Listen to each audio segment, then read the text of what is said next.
Selamat pagi hadirin sekalian menurut waktu Indonesia Barat, dan juga selamat malam kepada para pembicara kita pada hari ini menurut waktu Chicago, yaitu Amerika Serikat. Pada hari ini di event yang berlangsung di pagi hari yang cerah ini, kita akan berbicara mengenai entrepreneurship dari para diaspora. Jadi diaspora itu adalah para orang Indonesia yang memiliki bisnis di luar negeri. Kepada dua pembicara kita hari ini, mereka memiliki bisnis di Amerika Serikat. Perkenalkan, nama saya adalah Excel. Saya adalah perwakilan dari bisnis hotel manajemen, mahasiswa semester 4. Pertama-tama saya ingin berterima kasih kepada para sponsorship kita hari ini, dimulai dari IFBEC, Indonesian Food and Beverage Executive Association, lalu ada ISA, Indonesian Sommelier Association, lalu kepada Minahasa, dan juga Minum Selection. Saya ucapkan sekali lagi terima kasih atas supportnya untuk berlangsungnya acara pada hari ini. Kepada para audiens sekalian, ada beberapa aturan. Itu yang pertama adalah mengenai rename dari nama hadirin sekalian. Yang pertama, untuk mahasiswa BHM dan juga HM, mohon digunakan NIM dan juga nama lengkap seperti yang tertera di layar. Kepada non-binusian, diharapkan menggunakan nama sekolah, kampusnya, setelah itu nama dan juga asal kotanya. Dan yang terakhir untuk binusian dari jurusan lain, yaitu adalah prodi, lalu nama serta kampus binusnya terletak di mana.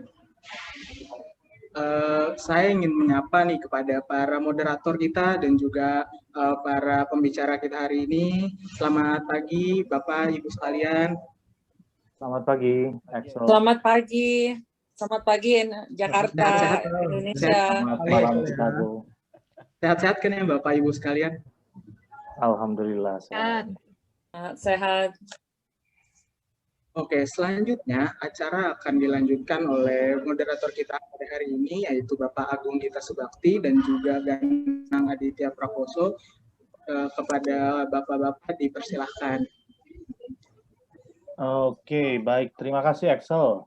Pak Ganang, jadi gimana nih?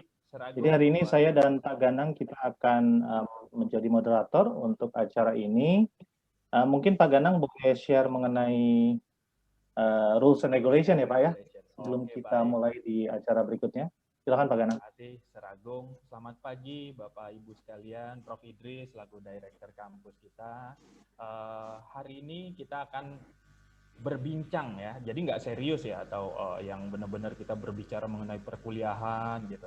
Karena memang sebetulnya acara ini terselenggara di jam mata kuliah dari Hospitality Business Event, di mana ini adalah salah satu-satunya mata kuliah event yang dikombinkan dengan bisnis yang ada di bisnis hotel manajemen. Oke, jadi khusus hari ini kita akan berbincang santai dengan narasumber kita dengan mengusung tema storytelling atau nanti kita talk show, dan kita ada rules dan online etiquette reminders-nya. Antara lain, yang pertama, be polite, walaupun kita santai, bahasa yang digunakan untuk para partisipan boleh bertanya kapanpun gitu. Tapi untuk bertanyanya kita ada dua kategori. Yang pertama, teman-teman bisa langsung tulis di kolom chat dengan langsung menunjukkan pertanyaan itu kepada siapa. Dan yang kedua, teman-teman boleh raise hand, baru nanti moderator atau saya atau Sir Agung mempersilakan teman-teman untuk unmute mic-nya. Setelah itu teman-teman bisa mute kembali mic-nya setelah mengajukan pertanyaan. Nah, karena ini santai, tapi di event sesi kali ini akan ada 5 hadiah menarik ya, Sir Agung ya. Pak Ganang, akan ada 5 merchandise nih. Merchandise. Jadi kita mohon kepada Ibu Olen dan Ibu Tasya untuk memilih 5 pertanyaan terbaik untuk dikirimkan langsung merchandise menarik yang akan dikirimkan kepada 5 penanya terbaik. Oke, selanjutnya apa nih, Sir Agung nih? Oke, baik. Selanjutnya ini kita mengundang dengan hormat Prof. Idris Gautamaso, SE Eskom MM PhD, selaku BINUS at Bekasi Campus Director untuk dapat memberikan opening speech. Prof. Idris, waktu dan tempat dipersilakan, Prof. Baik, selamat pagi. Terima kasih Pak Agung. Yang saya sangat hormati dan banggakan ya teman-teman semua, Pak Arief Zulkarnain, Pak, terima kasih atas inisiatif ini ya, Pak Ganang. Terima kasih, ini barista yang kita import dari Dubai ini, Pak. Selalu saya promosikan begitu. Pak Agung, terima kasih Pak Agung atas kesediaan waktunya, Pak. Dan tentunya yang sangat kita rindukan ya, karena adanya jauh sih ya, orang Indonesia tapi ada di Chicago. Tentunya kita rindu ya. Ya Bu Olen, terima kasih banyak Bu Olen Amelia yang sudah bersedia menyediakan waktu. Walaupun kemarin cicipin wine banyak, mungkin agak teler-teler gitu ya. Enggak, itu berapa aja Bu. Ya. Terima kasih Pak. Dan juga Bu Tasya Hardono, Bu, ya kalau saya baca Olen mungkin orang Amerika nih, tapi ada Amelia-nya mungkin Indonesia. Tapi begitu baca Hardono, ini pasti orang Indonesia. Ya, terima kasih Bu Tasya dari Food Truck ya Bu ya. Food Truck. Truknya ditinggal di mana itu Bu sekarang Bu gitu? Oh, itu ada di kota lain, itu ada kira-kira 3,5 jam dari Chicago. Itu yang pertama ya. Tapi saya di situ waktu itu saya lebih banyak sebagai silent partner. Oh, oke, baik. Jadi silent partner memantau dari jauh, terus beberapa kali dalam sebulan datang berbincang ya, ngobrolin semuanya dengan bisnis partner saya di sana. Gitu. Dan hitung cuannya Bu ya, kalau orang Indonesia bilang tuh datang sono ngitung cuannya dari balik nyimpen gitu ya Pak Arief. Nah itu nanti yang mau saya bedakan, ada food truck dan ada minahasa. Kalau food truck ya kayak Bapak tadi bilang itu kayak cuan, money making machine. Tapi kalau seumpamanya minahasa itu ada misi tersendiri. Kenapa saya mau join di situ? Biasa. Baik, kalau gitu sekali lagi terima kasih kepada Bu Olen dan Bu Tasya dan teman-teman dosen dan juga rekan-rekan mahasiswa ya mohon nanti etiketnya itu kita jaga ya, walaupun santai tapi kita serius gitu ya. Semoga ini bermanfaat dan teman-teman semua rekan-rekan mahasiswa nanti kalau lulus itu salah satu pilihannya ya bisa seperti Bu Tasya dan Bu Olen nih ya kan, jauh-jauh dari tempatnya datang terus ngitung cuannya gitu kan gitu ya. Nah mudah-mudahan itu bermanfaat buat teman-teman semua.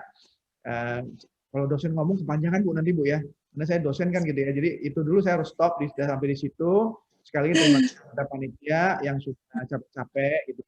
Dan juga saya mohon maaf pada hadirin semua apabila dalam acara ini misalnya ada teknis ya, kadang-kadang tuh signal atau apa gitu, bukan kita sengaja tapi itu kadang terjadi gitu. Sekali lagi appreciate highest appreciation to all of you ya. This will be full for all of us. Terima kasih Pak Arief, terima kasih Pak Arief ya, dan Pak Agung dan teman-teman semua. Selamat berwebinar. Baik, terima kasih Prof. Idris atas opening speech-nya. Nah, untuk selanjutnya nih apa nih Pak Ganang nih? Baik, kita langsung masuk ke sesi webinar pertama atau sharing dari yang akan dibawakan oleh Ibu Tasya Hardono. Oke, baik. Oke, selamat pagi atau selamat malam ya Ibu Tasya ya. Selamat malam, di sini sudah jam 19. Oh iya, tepat ya. Selamat pagi buat teman-teman di Jakarta. Oke, sekarang lagi musim apa nih Bu Tasya di sana? Kita baru aja masuk spring. Spring itu musim semi. Kemarin hari pertama musim semi. Oke. Lebih menyenangkan winter apa spring? Kalau ditanya saya lebih suka ini musim gugur, fall. Nggak terlalu dingin, udaranya nyaman gitu, comfortable. Pakai baju udah lengan panjang tapi belum perlu double gitu. Mungkin mirip-mirip suhu Bandung kali ya. Iya, seperti kita kuliah dulu ya. Oke, baik, terima kasih. Oke, Miss Tasya, ini acara pertama ini akan saya moderatori. Sebelum kita bincang-bincang ya Miss Tasya, mungkin sedikit saya akan bacakan short profile dari Ibu Tasya, biar para partisipan tahu. Oke, Ini adalah sedikit short profile dari Tasya Hardono. Beliau adalah seorang diaspora Indonesia yang sudah 20 tahun berada di Chicago, memiliki usaha food truck dan kemudian juga partner and co-owner dari Minahasa Restoran, yaitu sebuah Indonesian restoran di Chicago. Merupakan lulusan dari STP Bandung, jurusan Administrasi Perhotelan. Sebelumnya juga pernah bekerja sebelum berusaha sebagai entrepreneur ini di multinational company seperti Panda Restaurant Group, Panda Express Yummy, Kentucky Fried Chicken, dan Panera Bread. Dan di 2021 memutuskan bermitra dengan Chef John Avila yang merupakan seorang chef handal dan berpengalaman di fine dining Chicago. Oke, terima kasih untuk short profile-nya. Ini menarik nih. Oke, baik. Kita mulai dari, mungkin santai aja ya, Ibu Tasya ya. Karena kita konsepnya bincang-bincang in between seperti yang sudah di-sounding oleh Pak Ganang. Bisa jadi nanti akan ada audiens yang bertanya,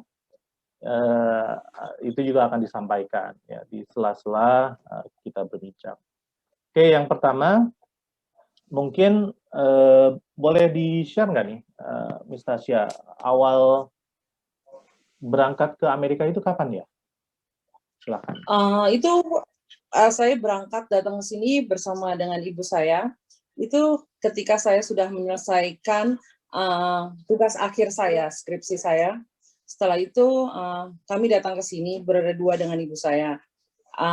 Karena ibu saya mendapatkan kartu hijau, undian kartu hijau, jadi saya datang bersama dengan beliau karena waktu itu saya hampir 21 tahun. Kalau di sini sudah umur 21 tahun, dianggap sudah dewasa penuh. Jadi saya harus berangkat sebelum saya berumur 21 tahun. Jadi itu awalnya. Oke. Kemudian pertama kali apa nih? Kerja di bisnis apa nih, Miss Tasya nih? Oh, pertama kali saya datang ke sini kan saya mesti tunggu semua surat-surat kan. Itu hampir ada setahun saya tunggu surat-surat. Setelah saya mendapatkan surat-surat itu, baru saya bisa bekerja gitu. Nah, waktu saya bekerja itu semua orang kan tidak tahu, maksudnya saya bukan lulusan sekolah di sini dan saya juga tidak punya ijazah dan ijazah di sini tidak berlaku gitu ya. Jadi waktu itu saya mengambil dalam satu hari itu saya bisa bekerja sebanyak 3 pekerjaan. Oh iya. Yang pertama saya bekerja sebagai saya kerja di laundry kayak dry cleaner gitu. Itu saya mulai dari jam 5 pagi. Saya kerja di situ sampai sekitar jam 10. Setelah itu saya bekerja di restoran, kayak restoran ekspres gitu, yang hanya lunch time aja di daerah kota Chicago, di daerah perkantoran. Situ saya kerja sampai jam 3 sore. Setelah itu, malamnya saya kerja jam 5 sampai jam 10 malam. Saya kerja di toko ice cream.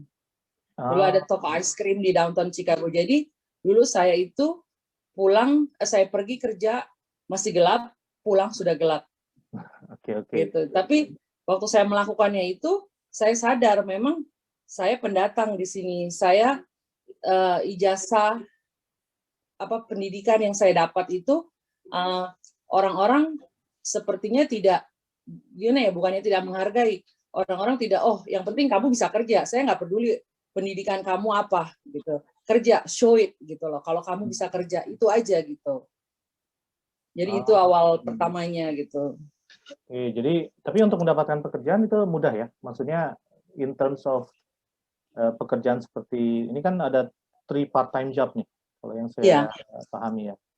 Kalau kita sebagai orang yang baru lulus kuliah, udah gitu lulusan kuliahnya di Indonesia lagi, terus cari kerjanya datang ke Amerika gitu ya.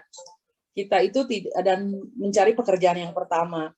Saya orangnya bukan milih-milih pekerjaan. Apa yang ada, saya kerjakan terlebih dahulu. Karena saya merasa waktu itu saya needs to build my resume gitu. Saya punya CV, saya punya experience, saya nggak punya apa-apa kan, baru keluar dari kuliah. Jadi saya kerjakan saja seperti itu.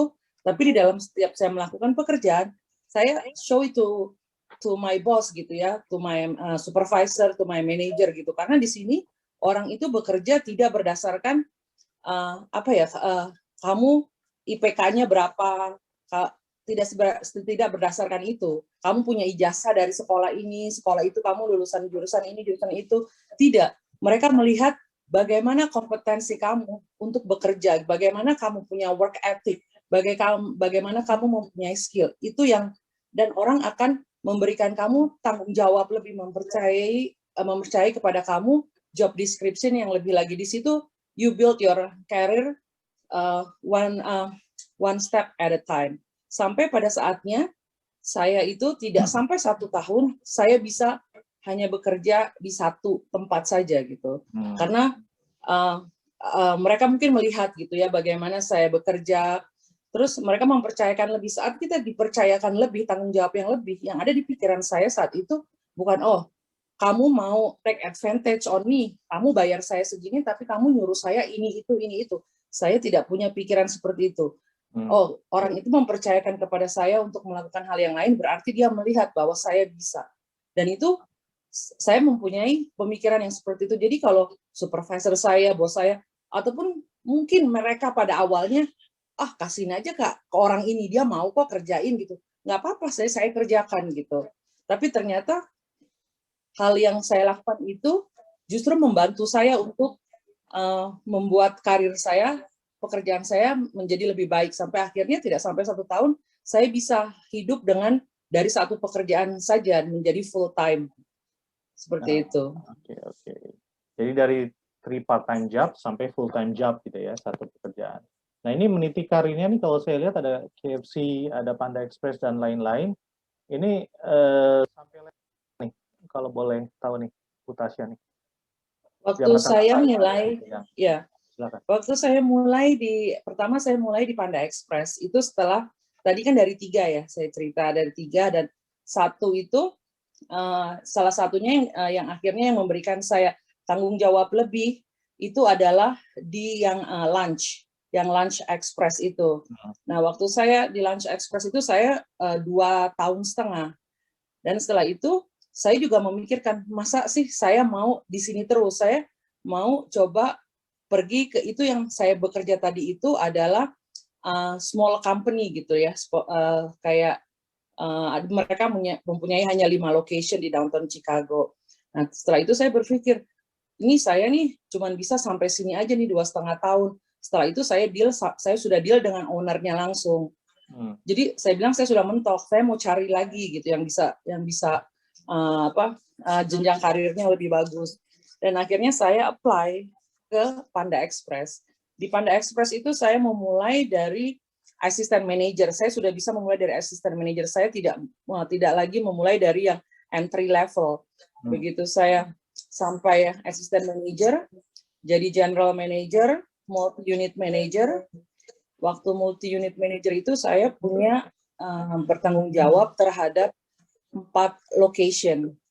Setelah itu saya jadi area coach of operation. Itu ada sekitar 11 lokasi yang saya pegang jadi tanggung jawab, dan itu ya saya di Panda Express selama kurang lebih hampir 12,5 tahun. Nice. Yeah. Nah, ini yang mau pertanyaan terakhir sebelum kita bahas mengenai entrepreneur ini yang menarik yang mau saya tanyakan atau mungkin para partisipan juga. Nah, ini kan kalau kita di luar negeri kan kita dealing dengan multinationalism, people ya, jadi orang-orang dari negara yang berbeda dengan culture yang berbeda. Nah ini gimana nih? Misalkan pada saat Bu Tasya sampai di satu tahap multi unit manager, kemudian harus handle orang-orang, bahkan mungkin ada American people yang menjadi bawahan Bu Tasya, dan nah ini kayak gini gimana nih cara menyikapinya? Posisi saya terakhir itu di Panera Bread adalah training spesialis gitu ya, training spesialis. Nah saya belajar banyak ketika saya general manager, bagaimana mereka di sini ada yang satu namanya kalau kita dalam bekerja kayak HR, terus mereka kalau perusahaannya multinational company cukup besar, mereka akan breakdown lagi di HR itu, satu lagi tuh ada yang namanya kayak diversity training gitu.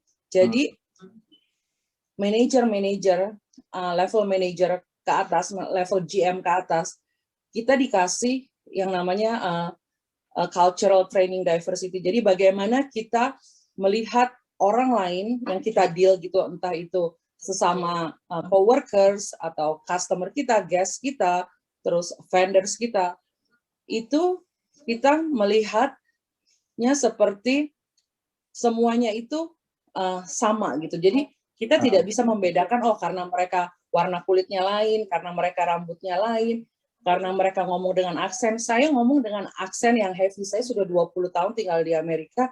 Saya tetap mempunyai aksen karena memang saya tetap orang Indonesia gitu. Saya tidak bisa, sangat susah menghilangkan aksen itu. Saya harus benar-benar kalau ngomong mau menghilangkan aksennya, saya benar-benar mesti kayak fokus saat ngomong hanya untuk menghilangkan aksen. Jadi ntar terkadang apa yang mau saya sampaikan itu malah jadinya berbeda. Jadi saya membiarkan, kalau akhirnya saya juga belajar, biarkan aksen itu. Justru itu bisa menandakan kepada lawan bicara saya bahwa saya mengerti lebih dari satu bahasa. Nah, kembali lagi bagaimana kita berhadapan dengan orang-orang multicultural seperti yang saya hadapi gitu. Kita itu mesti seperti apa ya? Kayak judgmental kita itu mesti dihilangin. Kayak stigma-stigma yang ada, oh kalau orang ini begini, kalau orang ini begini, orang itu begitu. No. Saya kalau dibilang, saya pernah lihat orang Asia yang nggak benar ada, yang benar juga ada. Orang yang kulit lain ada, yang benar, semua ada. Makanya buat saya sendiri, saya tidak bisa mengkelompokkan seseorang karena berdasarkan ras mereka, agama mereka. Saya tidak bisa seperti itu. Yang saya kelompokkan orang-orang itu justru dengan keahlian mereka. Jadi saya tidak mengelompokkan orang-orang berdasarkan apa yang terlihat di luar, tapi berdasarkan dengan skill mereka, kompetensi mereka, work ethic mereka. Itu bisa dibikin menjadi suatu standar gitu loh. Untuk kalau saya lagi bekerja gitu, saya bisa memberikan penilaian, evaluasi gitu ya buat bawahan saya gitu ya, untuk memberikan training. Saya menggunakan itu, tidak menggunakan apa yang terlihat di dalam fisik seseorang. Oke. Jadi kalau boleh saya simpulkan, kerja di Amerika tuh yang penting tuh orang melihat kita dari sisi skill ya. Jadi bukan warna kulit, bukan dari negara mana kita berasal dan lain-lain. Ini mungkin juga bisa menjadi catatan nih buat para partisipan di sini, dan di sana kita memang harus keharmonisan, menghargai diversity dari keragaman kita ya, orang-orang yang berada di sana. Oke, menarik sekali nih. Oke, ini yang pertanyaan berikutnya nih, mungkin boleh share tahun kapan nih, tahun berapa tiba-tiba terpikir untuk membuat atau membuka usaha sendiri nih. Nah, ini kan saya lihat yang pertama kali food truck nih. Kemudian lanjut lagi ke Minahasa Chicago nih, atau Indonesian Restaurant-nya. Ini boleh tolong di-share nggak kira-kira? Saya memulai waktu food truck saya itu karena niat awalnya itu membantu teman saya dan suami saya, untuk kita support dia karena dia mau buka. Tapi waktu itu kita tinggal berlainan kota. Terus saya tahu benar bahwa dia adalah seorang pekerja keras. Dia sudah punya skill di dalam bekerja di restoran. Nah, saya perlu jelaskan di sini bahwa food truck saya itu menjual makanan hibachi. Ada hibachi dan sushi.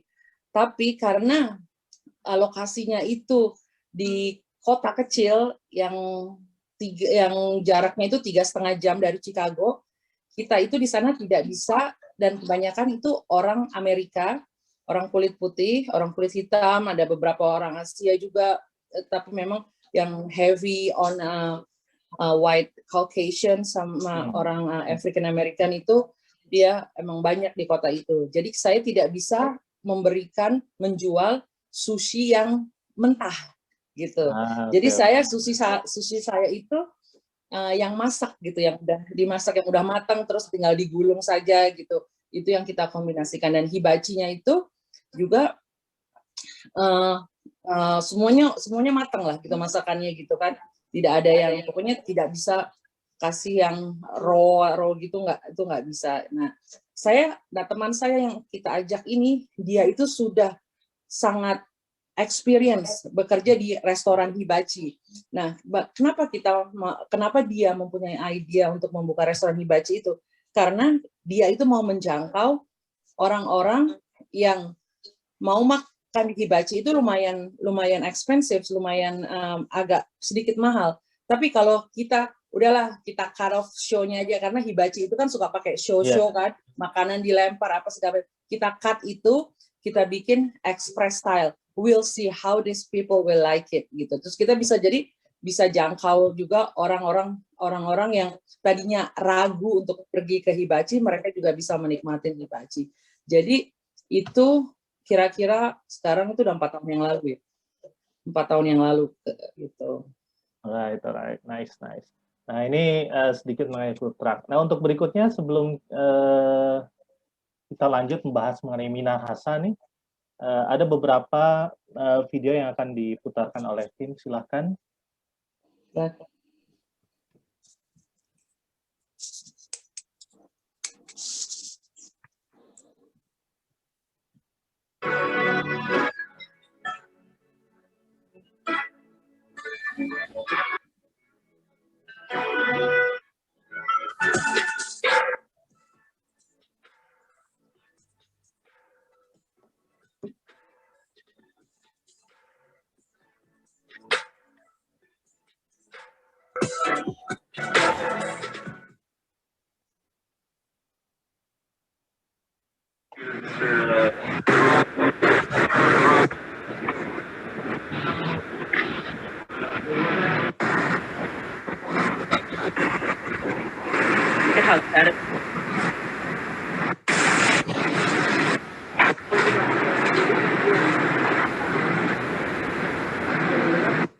You didn't use cold?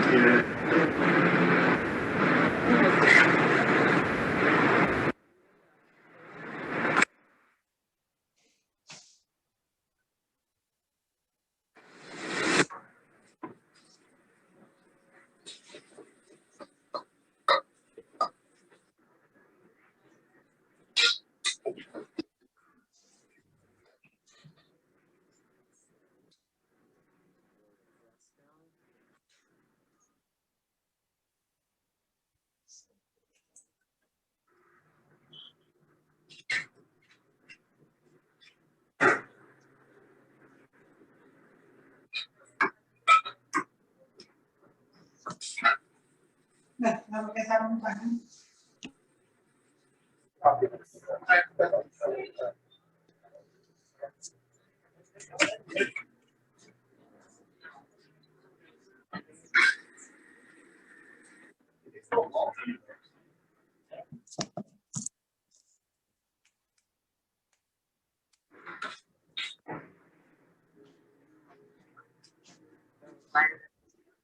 If not dry when you put, it's gonna do as good as it start.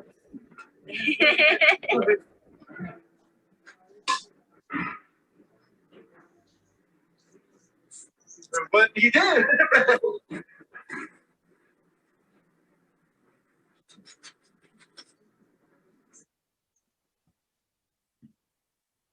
Wah, yang terakhir ini jajanan pasar nih kalau di Indonesia ya.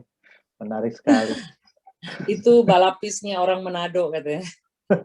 Okay. Kue lapisnya orang Manado. Ya. Kue lapisnya orang Manado. Nice. Oke, ini menarik sekali nih. Ini saya lihat nih ada beberapa ini ya, yang apa namanya video yang nampilkan nih, chefnya kayak Joe Taslim ya, mirip ya. Kalau diperhatikannya. Kalau sebelumnya kan, biar kita nggak takut. Kalau sebelumnya ini kan Pistacia fokus di apa namanya food truck yang literally hibachi atau Japanese kan. Nah sekarang tiba-tiba Minahasa ini kan Indonesia banget nih. Nah ini nih ceritanya nih hal apa yang mencetuskan kenapa terpikir bikin Indonesian food gitu ya. Terus Yang kedua nih yang mungkin menarik nih yang para audiens para partisipan bisa belajar juga. Sulit nggak sih kalau bikin usaha di US? Apakah ada persyaratan yang harus kita patuhi atau kita kerjakan dan lain-lain gitu? Silakan Bu Tasya. Pertama-tama saya mau mungkin dibalik ya, bagaimana yang tadi yang kedua saya jawab duluan. Ya, yang saya mau katakan di sini, saat kita mau berusaha di Amerika ini, itu kita tidak bisa hanya itu dari garasi rumah gitu ya, ada tanah sepetak langsung tancepin bikin tenda terus dibangun bikin restoran, itu nggak bisa seperti itu kalau di sini gitu. Yeah.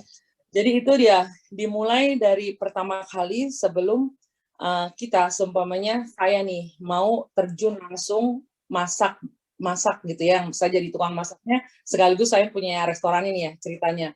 Saya itu mesti punya yang namanya food handler. Jadi saya itu tahu bagaimana caranya kita menghandle food. Kalau di sini itu ada aturan-aturannya, ada food codes-nya gitu, health code-nya itu ada untuk menghandle semua ingredients like raw ingredients. Ya, jadi itu tidak bisa kalau kita buka lemari es ya, kita buka lemari es di rumah masing-masing deh, gitu ya, buka terus lihat semua ada telur, ada ini, ada pisang, ada susu, ada apa, semuanya jadi satu gitu kan ya. Kalau di sini nggak boleh gitu.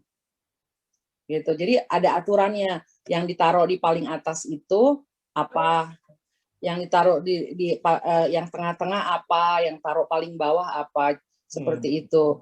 Jadi itu yang mesti kita belajar. Mau cuci piring pun juga ada cara-caranya, nggak langsung ambil sponge ini langsung cuci gitu, nggak, ada juga kayak begitu. Dan yang mau lebih dalam lagi ada kayak temperature danger zone, itu yang benar-benar kalau health department datang itu yang benar-benar mereka cek, make sure makanannya itu tidak berada di temperature danger zone, karena itu mereka bakterinya itu akan berkembang biak, akan lebih cepat gitu ya. Jadi mereka benar-benar pay attention sama yang seperti itu. Nah, setelah itu kalau kita sudah mempunyai food handler license gitu, kita mencari tempat. Nah, mencari tempatnya ini juga nggak bisa main cari tempat kosong langsung buka restoran di situ, nggak bisa. Kita mesti lihat ada building code-nya. Apakah di building code-nya itu bisa untuk dipakai buat restoran apa tidak, seperti itu. Jadi tidak semua commercial space itu bisa untuk peruntukannya untuk restoran. Setelah kita mengurus itu, baru kita mengurus kayak business license-nya dan segala macamnya. Setelah memiliki business license-nya, baru kita bisa membuka restoran gitu. Nah, sekarang ini di Minahasa kami belum memiliki license, terutama buat saya dan pegawai saya untuk menghandle alkohol, itu liquor.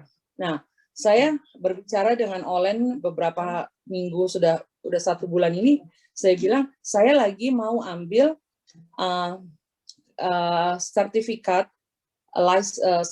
permit, jadi saya bisa jual wine-nya Ibu Olen di Minahasa, karena tidak mentang-mentang saya punya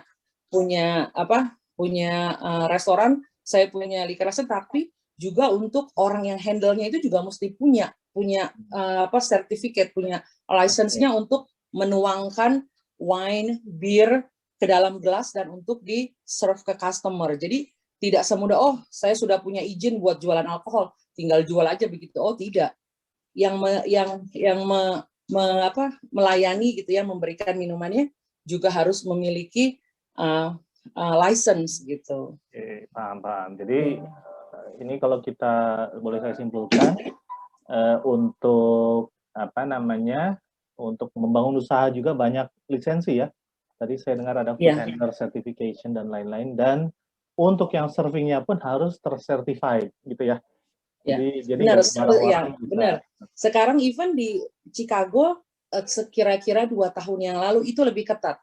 Semua tadinya tuh bisa cuman manajernya aja, manajer, asisten manajer, sama cook atau chefnya punya license dalam satu restoran, it's okay. Sekarang enggak, sekarang mereka memperketat lagi mengenai aturan itu, food handler.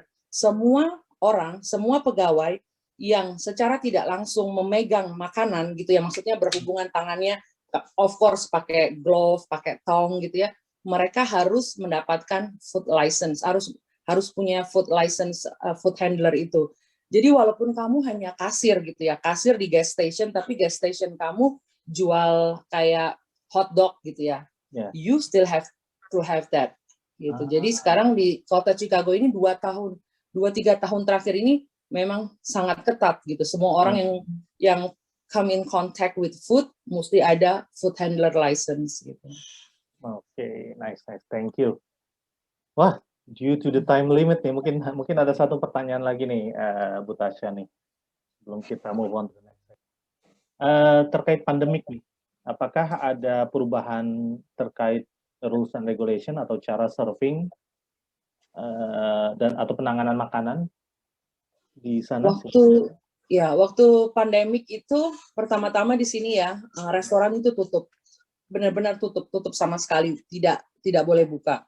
Setelah itu mungkin setelah 6 bulan, 7 bulan, 8 bulan gitu, baru boleh dibuka. Karena itu benar-benar membuat perekonomian crash kan, semuanya. Akhirnya dibuka hanya boleh to go. Jadi semuanya to go, strictly to go. Terus ordernya itu online atau by phone gitu ya. Tidak boleh pokoknya tidak buka sama sekali. Setelah itu ketika awal tahun ini, itu kira-kira baru akhir Januari baru dikasih buka sedikit, yaitu boleh dining in tapi outdoor. Nah di tempat saya itu tidak ada outdoor, jadi kami tetap to go. Nah setelah itu beberapa minggu kemudian diadakan ada aturan yang menyatakan boleh dining in 25% dari capacity. Jadi kalau umpamanya restorannya seatingnya 100, cuman boleh makan 25 orang di dalam waktu yang bersamaan dengan segala protokol kesehatan. Nah, baru terakhir ini dinaikkan menjadi 40%. Oke. Ya, dan soon akan jadi yang saya dengar entah dalam beberapa minggu lagi akan naik jadi 75%. Gitu. Oke, mungkin juga impact dari vaksin ya, yang sudah mulai vaksin sudah mulai ya. Tim saya semua sudah vaccinated gitu yang pertama gitu. Alright. Baik, terima kasih banyak nih Miss Tasya. Nanti in between mungkin kalau misalkan ada audiens yang mau bertanya nanti setelah narasumber kedua yaitu Ibu Olen akan dibuka sesi question and answer. Kiranya ada peserta yang ingin bertanya lebih lanjut ya. Oke, boleh tolong buat teman-teman kasih virtual clap ya buat Miss Tasya atas informasi yang telah diberikan. Pak Ganang, silakan Pak. Ini mungkin kita langsung masuk ke sesi kedua nih Pak. Luar biasa nih ya, sharing session yang sudah disampaikan oleh Ibu Tasya mengenai restoran Minahasa tadi, yang membawa makanan Indonesia go internasional gitu ya Bu, sama orang-orangnya langsung go internasional. Nah, selain di sisi makanan tadi Bu Tasya sempat menyinggung juga mengenai sisi beverage-nya, terutama license alcohol. Nah, di sesi yang kedua pada hari ini kita spesial banget ketemu, kalau dilihat di sini belakang saya tuh sebelah sini ada logo yang sangat menarik yaitu MN.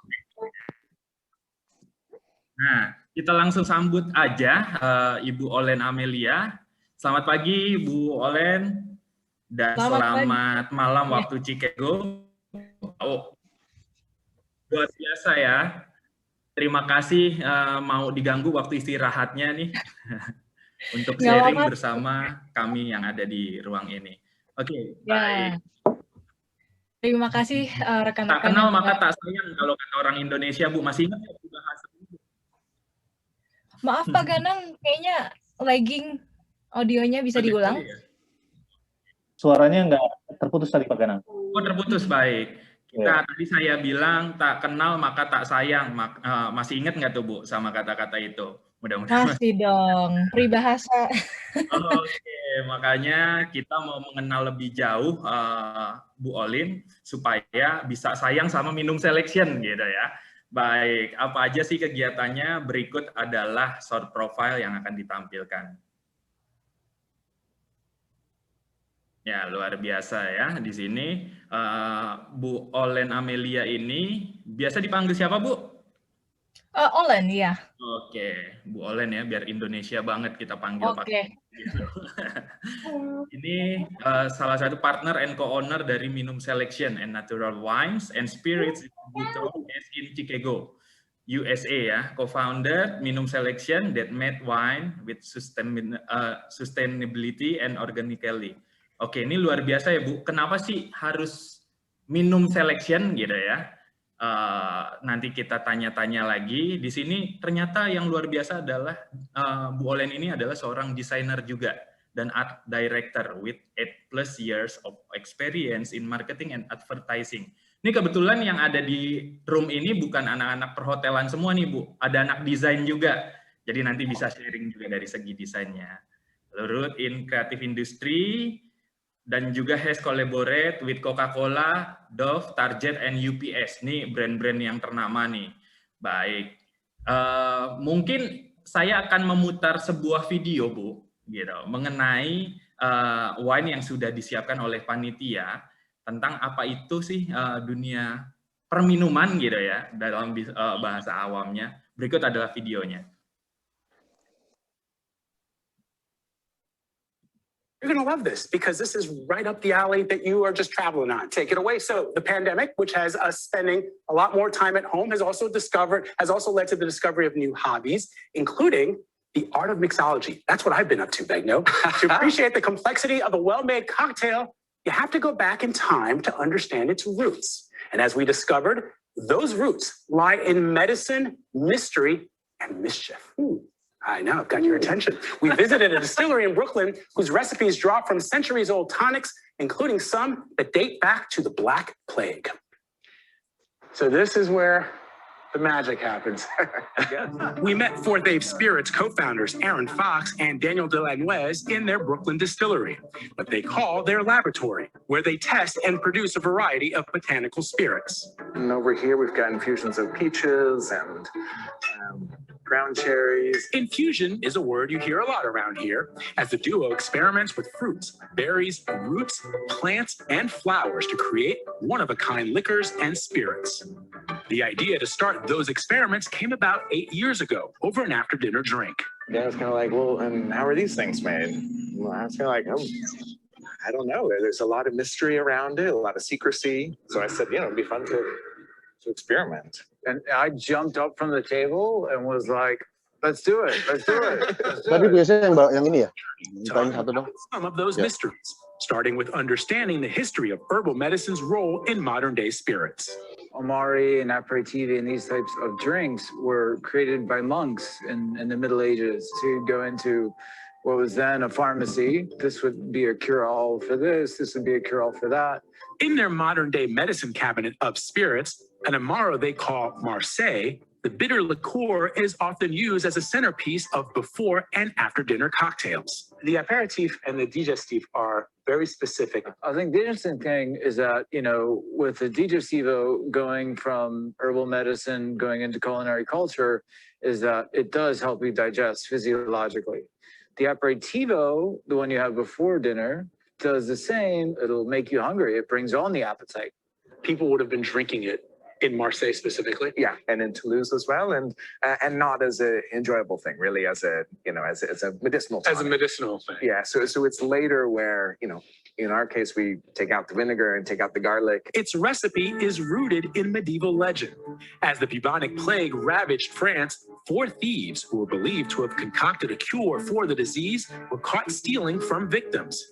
They'd be punished unless they shared their secret recipe known as vinegar of 4 thieves, or Marseille wine. There's a historical figure named Richard Forthave. It's quite possible that it was his concoction that through kind of the telling and retelling became Four Thieves instead of Forthave, his name. Forthave, a 15th century doctor, is the namesake of their company, and its logo, a plague mask hand-drawn by Aaron, illustrates a familiar sight from a much different time. In the history of that, the mask that's on the front of our label of the Amaro named after Marseille, and that being this kind of one of the earliest uses of masks that are now, that we're wearing right now. That we're wearing now, and right. see all over. And this was a kind of long mask, kind of shaped a bit like a bird's beak, and would have been stuffed with different botanicals. The plague doctors would get the oils on their skin, which would repel fleas and ticks. Sourcing their ingredients from centuries ago, Forthave is just one of many distilleries of late capitalizing on the craft cocktail trend. What do you think of the trend that perhaps first started with food, where people are looking for fresh ingredients? There's a movement to farm-to-table ingredients, that now we're seeing a bit of that trend with cocktails. When the economic crash of 2008 hit, we saw cocktail creativity explode. And probably with this recession, we're already seeing online this whole new, canned cocktail beverages, this whole new economy bloom. Rachel Meyer is a botanist and assistant professor at University of California, Santa Cruz. She's also the co-author of the book, Botany at the Bar. It's part of just being human. We've always had competitive feasting where we're always looking for the coolest, weirdest, wackiest, most delicious thing to be able to show off to our friends and sometimes our foes. And yet, often what's old is new again. So this is a bottle that wouldn't be sold at a liquor shop or a wine shop. You would find it at an apothecary. This is sort of like a library. Yeah. What we want to do with Forthave was really make, age-worthy spirits. And hopefully in 40 years, people will be collecting this. You were asking me how I came across the story. I was intrigued when I saw a bottle of Forthave with the plague mask. Given that we are in the midst of a pandemic, I thought that was really interesting. And when we started researching, our producer Vita and I, we realized that they came up with this concoction that was based on a medicine from the 15th century. Wow. Cool. That's so amazing. And I've seen all of your mixology. So a lot of those photos were my cocktail creations. Exactly. Stuck in lockdown. That's what I was doing. By the way, a couple of people have already sipped Coquito.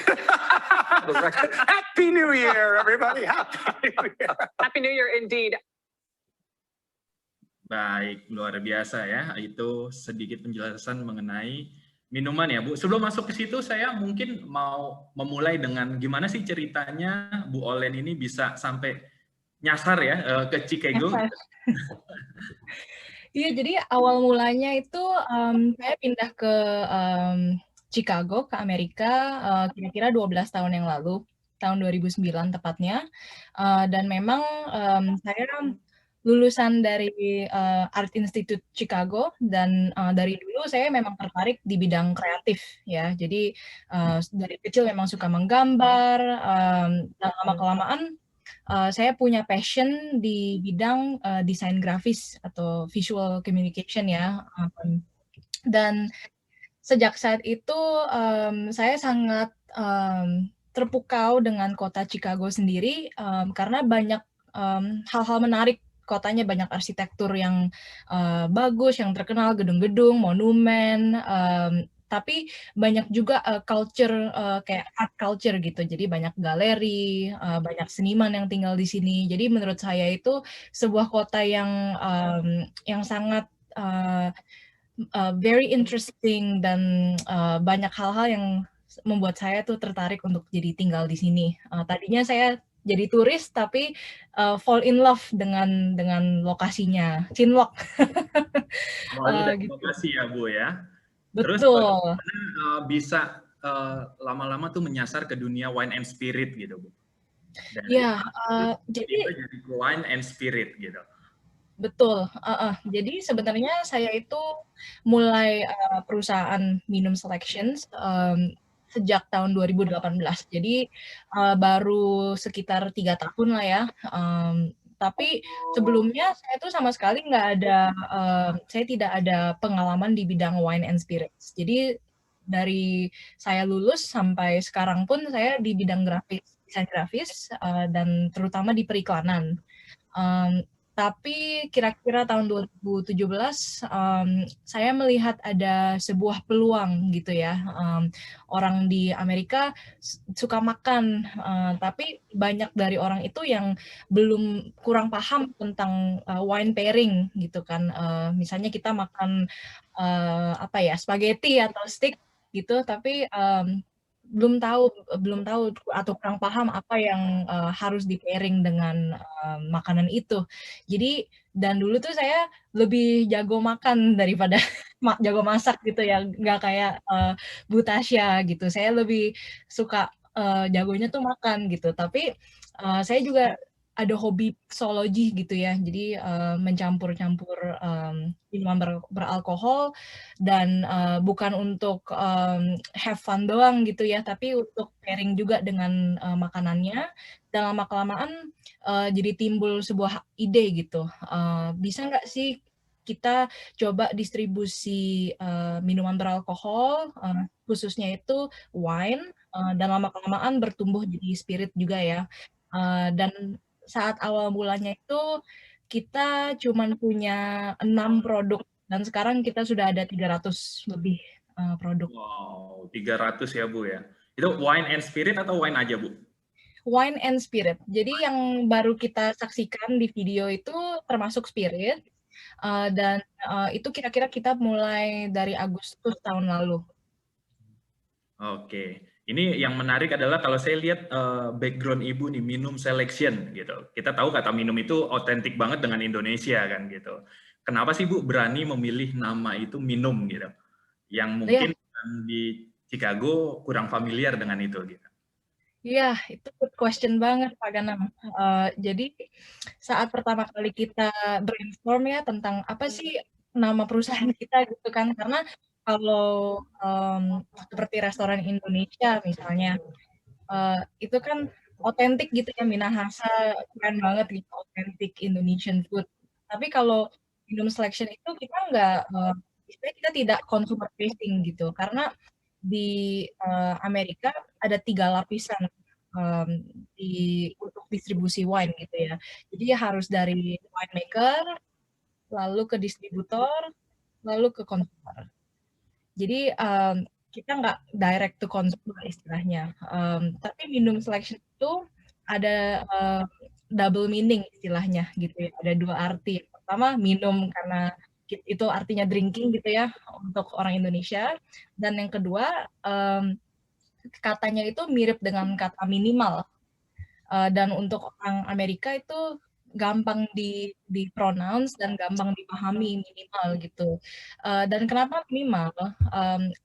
Karena wine yang kita distribusi itu tuh terbuat dari anggur yang organik gitu, dia bercocok tanam secara organik dan tidak ditambah pestisida atau zat-zat kimia lainnya. Jadi diproses secara minimal.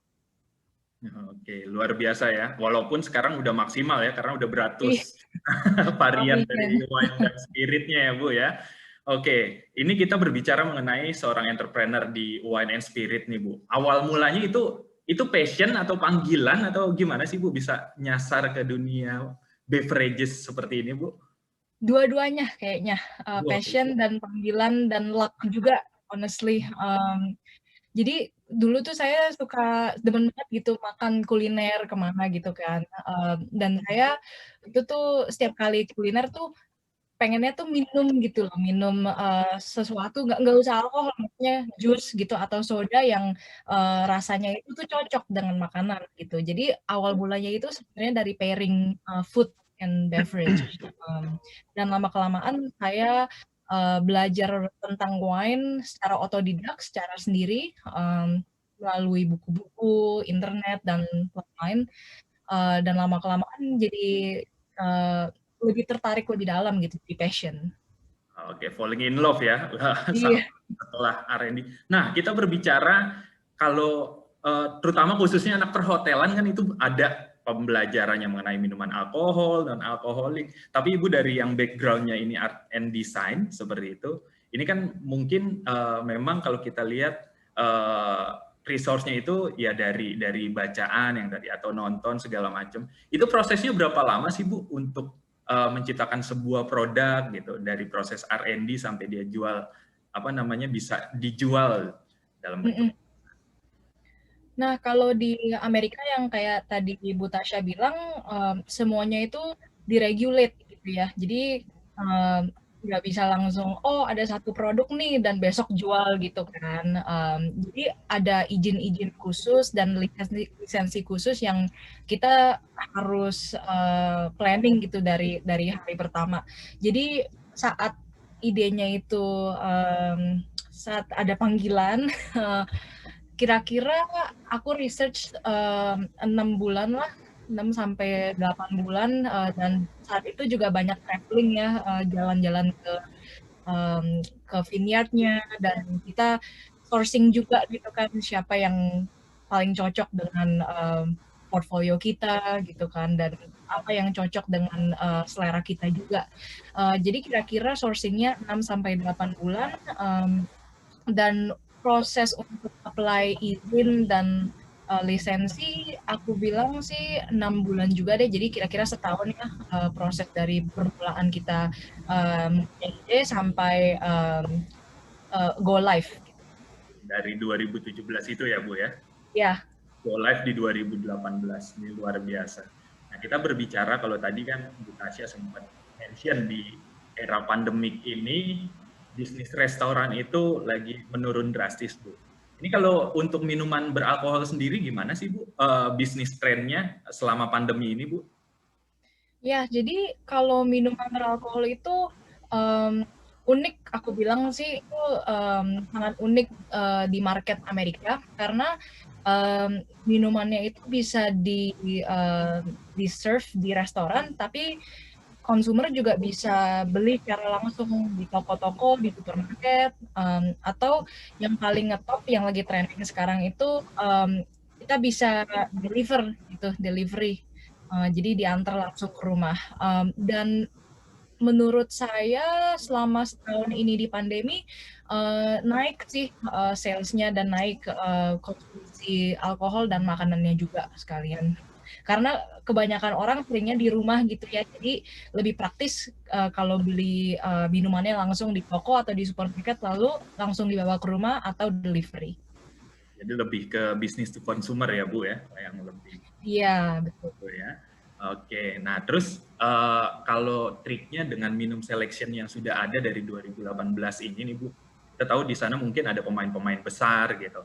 Itu gimana sih triks atau tipsnya untuk bisa bersaing dengan brand-brand wine dan spirit yang ada gitu? Iya, jadi menurut saya yang penting itu tuh nomor satu marketing, dan dengan background saya yang bidang desain grafis dan periklanan itu sangat membantu untuk boost marketing dari minum selection itu. Tapi nomor dua menurut saya itu customer service. Jadi kalau ada orang yang bingung apakah wine ini bagus untuk makanannya atau bingung memilih wine yang mana, saya itu sebagai co-owner membantu guide gitu. Bagaimana, maksudnya membantu gimana supaya mereka itu mengerti tentang wine.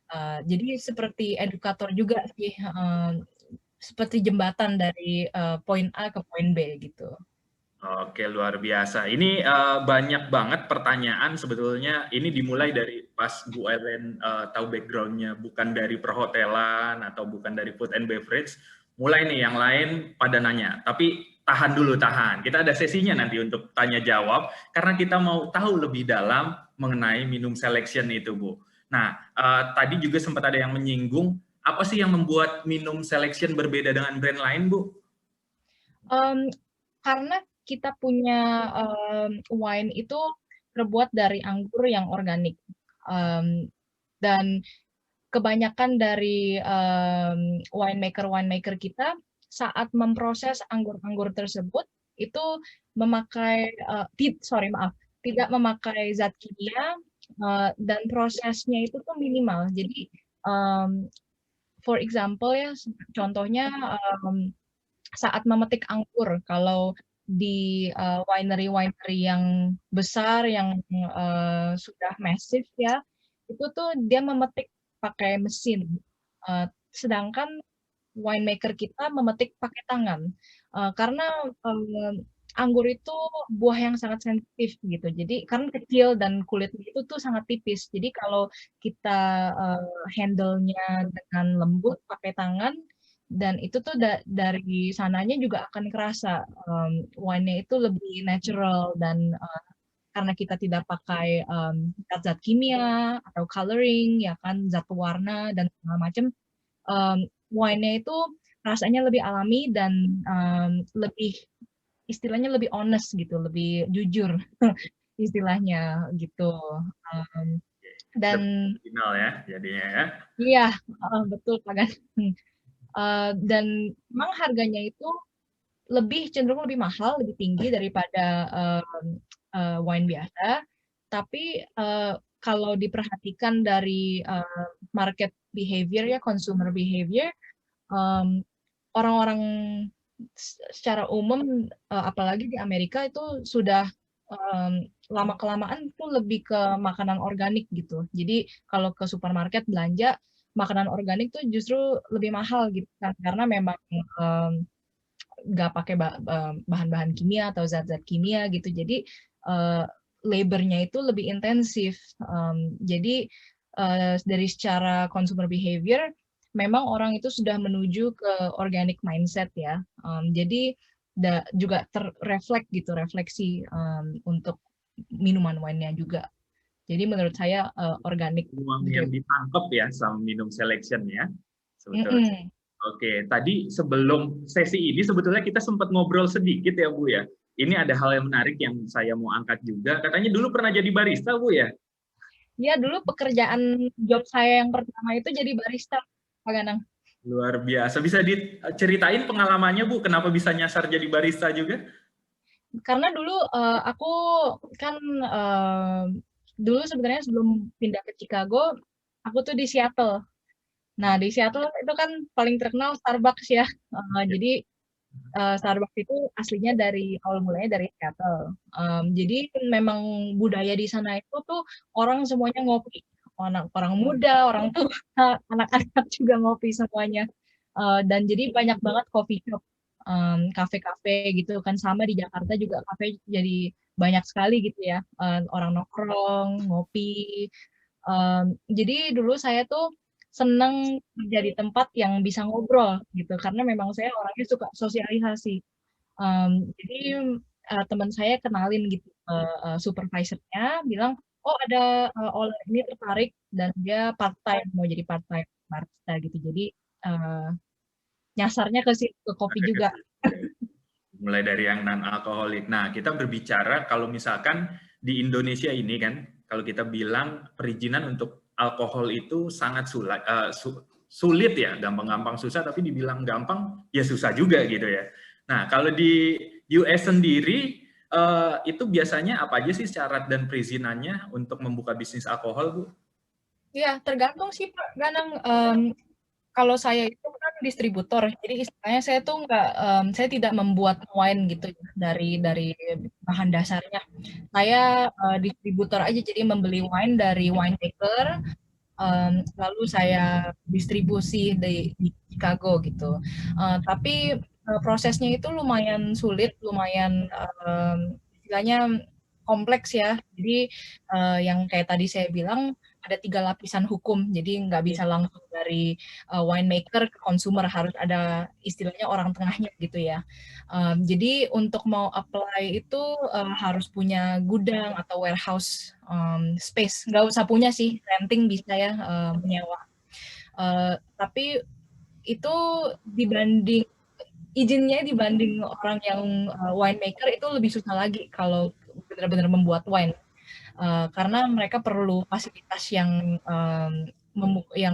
mencukupi gitu loh. Jadi dari irigasinya, gitu kan, lalu higienis gak, lalu sampahnya buang kemana gitu, hal-hal yang detail seperti itu sangat diperhatikan oleh pemerintah dan orang yang memberikan lisensi.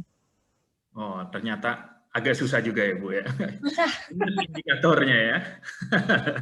Gitu, apalagi kalau kita tahu US itu yang tadi Bu Tasya sempat share, ya kalau kita di hotel biasa kalau kerja itu harus ngantongin health card gitu ya, deklarasi yang bahwa kita itu sudah divaksin dan lain-lain gitu. Nah, ini juga ada, mungkin panitia udah menyiapkan produk-produk minum selection atau ada video lagi yang ingin diputarkan? Dari video atau foto-foto ini mungkin saya minta Ibu Olen bisa sharing sedikit mengenai. Oke. Nah. Ya, kalau yang ini, maaf, ya. ini salah satu winemaker yang kita distribusi dan tempatnya itu di Italia. Ya, boleh di play sekarang. Italia Bu ya, luar biasa. Ya. Silakan.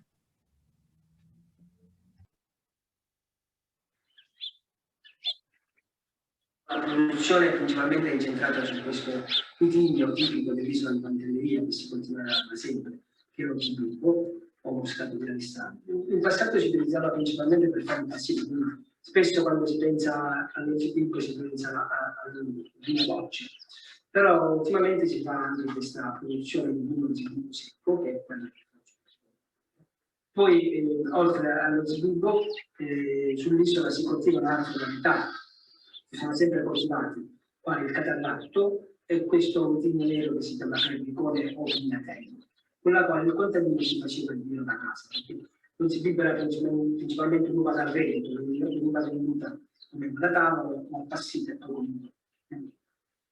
Con queste poche viti di catarratto e di Perricone si faceva o il catarratto secco o insieme in un maggio, catarratto e Perricone si faceva questo rosato.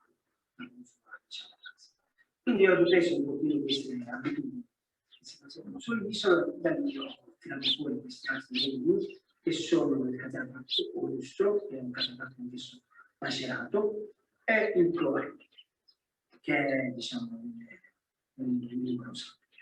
Poi con il Perricone faccio un Perricone in purezza, che l'etichetta si chiama rosso. Mi puoi parlare un po' della tua scelta di fare la macerazione con l'uva bianca? Sì. Infatti ti dicevo come prima che si faceva il vino a casa per casa, e allora non c'era in cantina a casa questa specializzazione di andare a utilizzare vini selezionati, eccetera. La tecnica era quella di pigiare l'uva e aspettavi che cominciasse a fermentare. Per far sì che effettivamente partisse facilmente la fermentazione è necessario tenere insieme il gusto e il dolce.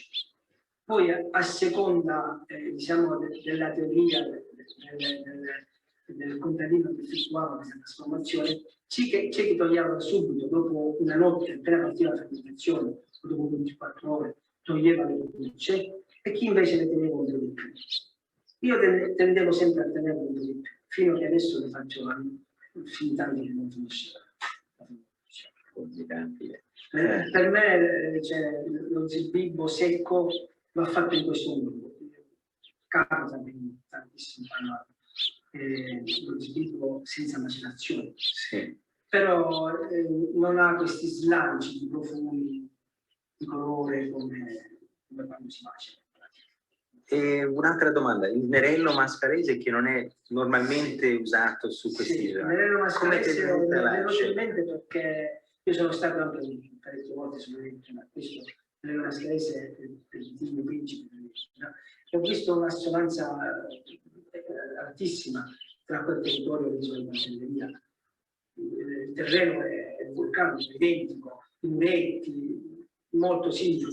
Se non fosse per il dammusi che caratterizza noi, ci si potrebbe anche confondere, perché no, tutto è molto simile. E dunque ho detto, visto che lì va tanto bene questo vitigno, perché non potrebbe andare bene anche a Pantelleria, perché hanno le stesse condizioni, soprattutto di terreno.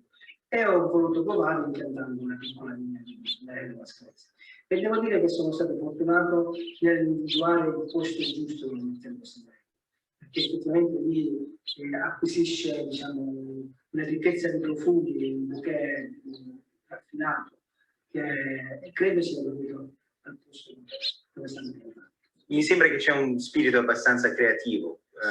Sì. Cioè, sei tecnico? Io sei sì, io cerco, intanto sugli undergrad ho delle conoscenze per ciò che riguarda le coltivazioni, comunque insomma, soprattutto quello che riguarda il ciclo ecologico, no? Cerco di interferire il meno possibile in questo ciclo perché la natura è perfetta, non a cercare altro. Io cerco di intervenire il meno possibile, di distogliere meno quello che la natura sa fare da sé. Quindi io la mia agricoltura la chiamo agricoltura spontanea, quindi spontaneamente quell'annata, quel terreno mi vuole dare questo, io raccolgo e trasformo quello che quell'annata mi ha dato, senza forzare con nulla.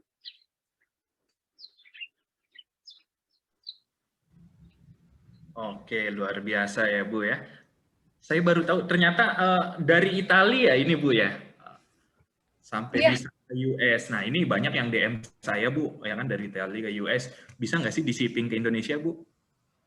Mungkin bisa, tapi perlu izin kayaknya kalau ke Indonesia langsung ya. Karena kan pernah coba mengirim hadiah gitu ya ke mama, cuma hilang paketnya.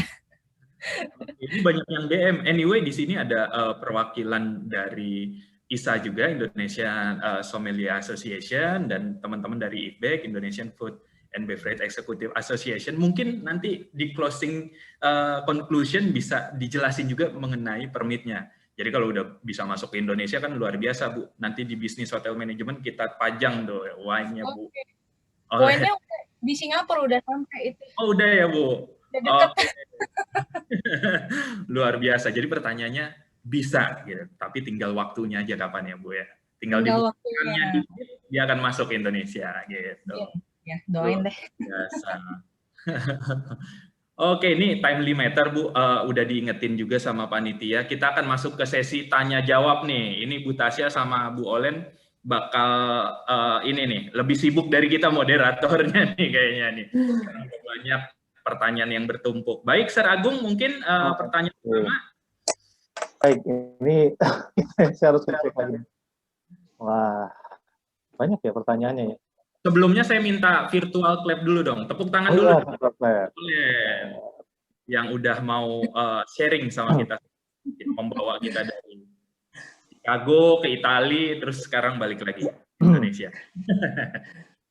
Oke, baik-baik. Terima kasih, Kak Gan. Nah, ini ada pertanyaan. Yang pertama ini dari mahasiswa BINUS, jurusan Destinasi Pariwisata. Oke, selamat siang.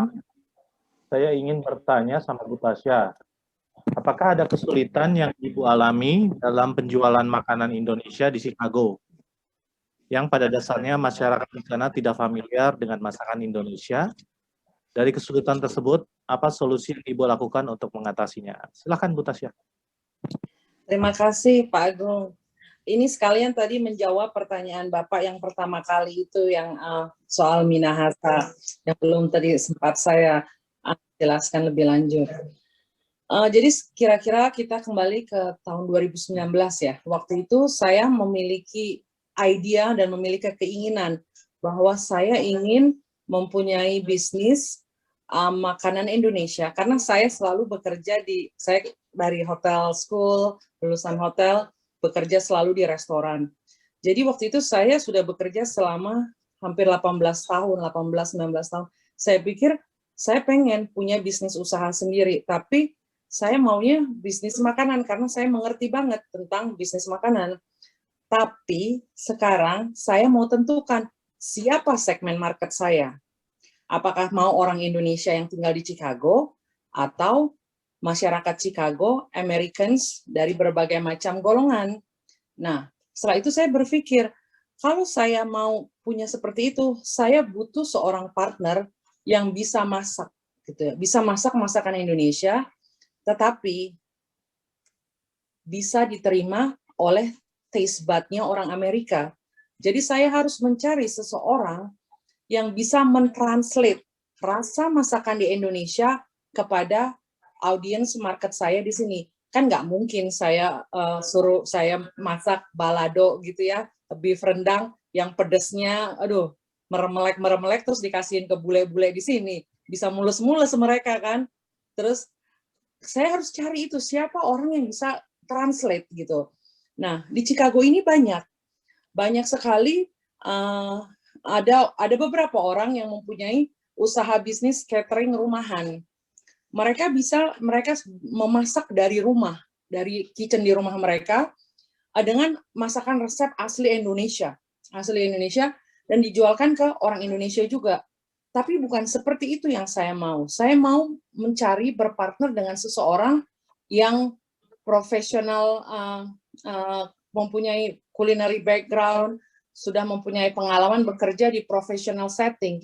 Karena saat saya membawa seseorang ke professional setting itu, kalau mereka tidak mempunyai pengalaman, mereka tidak mempunyai background, saya takut mereka akan fall apart. Jadi malah jadi nggak bisa berbisnis kan. Jadi saya mencari siapa orangnya yang bisa seperti itu. Jadi yang terpenting yang saya tekankan di sini, saya mencari orang yang bisa memasak masakan Indonesia. Kalau orang bule, orang Amerika, nggak mesti bule, orang Amerika makan, mereka bisa terima, tetapi kalau saya, keluarga saya, teman-teman saya, orang-orang Indonesia makan, mereka bisa bilang, iya, masakan ini masakan Indonesia, rasanya seperti ini. Kenapa saya mempunyai pemikiran idea seperti itu? Waktu itu di sini ada satu restoran Asian. Di salah satu menunya, dia tulis beef rendang. Nah, saya sama suami saya excited kan, wah ada beef rendang yuk, kita coba, kita order. Tahu nggak beef rendangnya yang keluar kayak gimana? Beef rendangnya itu it's curry, kayak Indian curry, dan di situ ada red bell pepper, ada brokoli, ada bawang bombay yang dipotong kotak-kotak. Terus saya ini saya tanya, this is the beef rendang? Ya, this is the beef rendang. Saya nggak, oke, ya udah, kita makan. Ya sudah, kita makan. Nah, sejak itu one of the turning point yang saya mikir, saya mau punya restoran Indonesia di Chicago yang rasanya bisa diterima oleh American, oleh Chicagoans, orang-orang Chicago, tapi masih ada pakem-pakemnya Indonesia. Itu yang susah. Itu yang susah mencari orangnya siapa yang bisa mentranslatekan seperti itu. Jadi orang memang itu tidak familiar gitu ya, tapi kita itu selalu mengatakan gitu bahwa makanan Indonesia itu di sini ini terkenal, orang sudah tahu makanan Indian food dan Thai food. Orang Amerika di sini mereka sudah comfortable dengan Thai and Indian, dan ketika saya mempromosikan, ketika saya memperkenalkan makanan itu kepada customer saya bilang we are at the cross of the Indian and Thai food. We have like Indonesian food, saya bilang something new, something refreshing seperti itu. Jadi memang kita itu banyak mendapat promosi itu dari saya tidak mengatakan bahwa melalui publikasi ya, tapi saya dan chef partner saya, kita selalu saling mengingatkan bahwa kita harus memegang quality kita, rasa kita seramai apapun, kita tidak boleh shortcut. Kalau for example kayak gini, kita menyediakan makanan, menyediakan items untuk 50 porsi satu hari gitu, untuk satu items. Ketika porsi itu habis, di tengah-tengah sold out, lagi rush hour gitu ya, kita nggak akan memaksa kitchen kita, oke, kamu bukan lagi buat begini, orang masih banyak order. No, kita nggak mau, karena waktu saat kita preparation, we put our heart into it, we put the quality ingredients, kita nggak mau ada shortcut. Jadi itu yang selalu saya dan partner saya katakan, bahwa kita menjaga quality and then we won't take a shortcut. Karena satu kali kita do a shortcut, our guests will notice the taste is different, something off from the food. Jadi itu yang selalu saya jaga.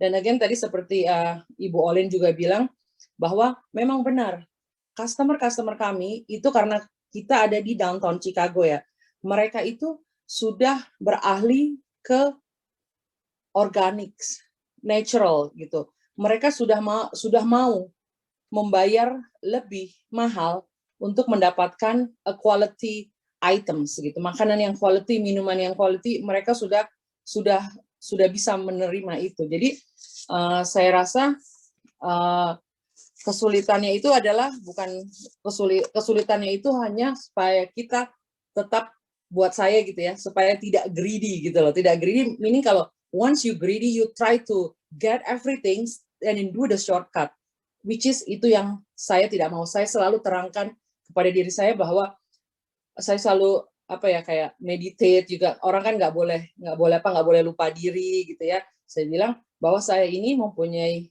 bisnis ini tujuannya adalah untuk memperkenalkan masakan Indonesia kepada orang Chicago, kepada kota Chicago.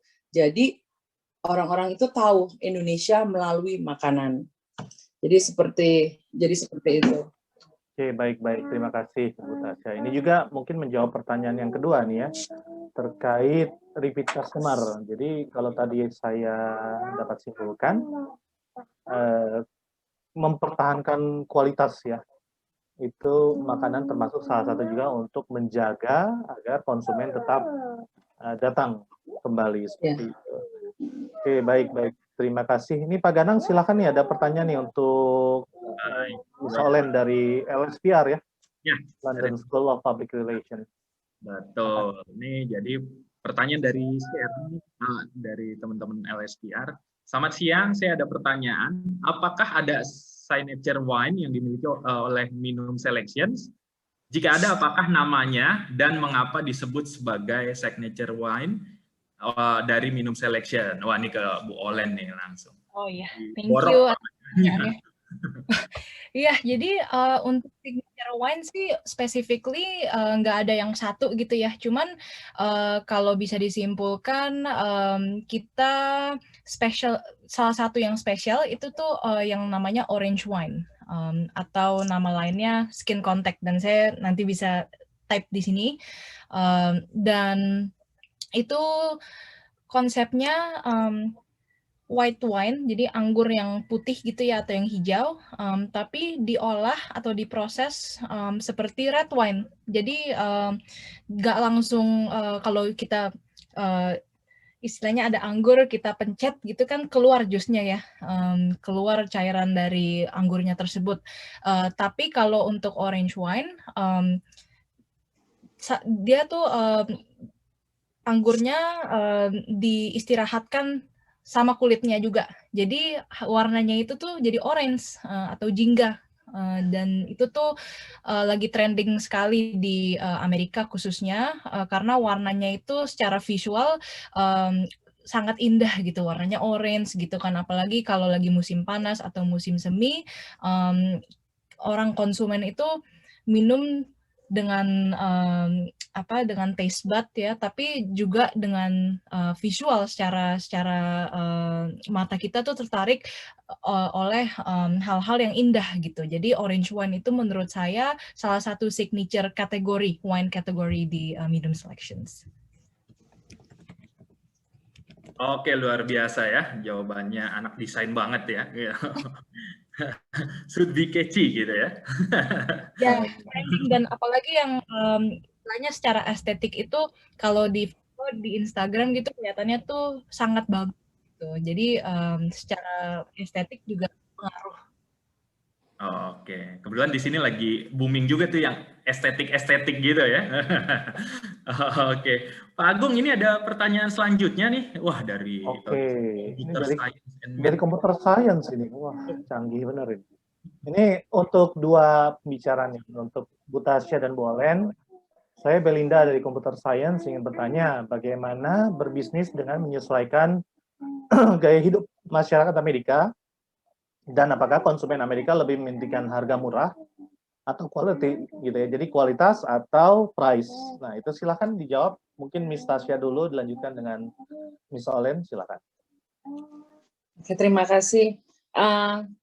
Untuk menjawab pertanyaan ini, bisnis yang saya lakukan, bisnis makanan kita, karena seperti saya terangkan tadi bahwa saya menyasar market orang-orang Chicago, orang-orang di luar Indonesian community.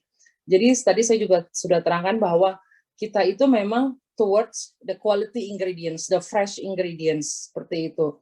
Dan kita memang di situ ada marketnya, itu marketnya yang mau saya bidik di seperti itu. memang seperti makanan tadi sudah ditranslate ke taste bud-nya mereka, harga-harganya, quality-nya, fresh ingredients-nya itu sudah seperti apa yang mereka mau gitu ya. Karena orang juga kalau harga makanannya terlalu murah buat orang Amerika gitu ya, orang-orang di Chicago ini, mereka akan bertanya, kenapa harganya bisa semurah itu? Dia bilang gitu. Kenapa harganya murah? Apakah dia pakai fresh ingredients? Apakah dia bayar gaji employee-nya sesuai standar gitu kan? Apakah working environment yang kerja di restoran itu menyenangkan? Seperti diketahui kan kerja di restoran itu bagi kebanyakan orang itu sebagai pekerja restoran itu adalah bisnis yang industri yang brutal ya. Biasanya kan kalau kerja di restoran rame, terus mesti cepet, mesti turn around-nya mesti cepet. Kalau lagi yang fine dining kayak gitu kan under pressure. Apakah seperti itu? Mereka sudah tidak mau yang seperti itu. Mereka lebih sekarang ini kalau kita melihat ya, ntar bisa dikonfirmasi dengan Ibu Olen melalui minuman. Mereka lebih harga mahal tidak apa-apa gitu. Harga mahal tidak apa-apa, tetapi dibarengi dengan tadi kualitas. Dengan kualitas produk yang mereka beli.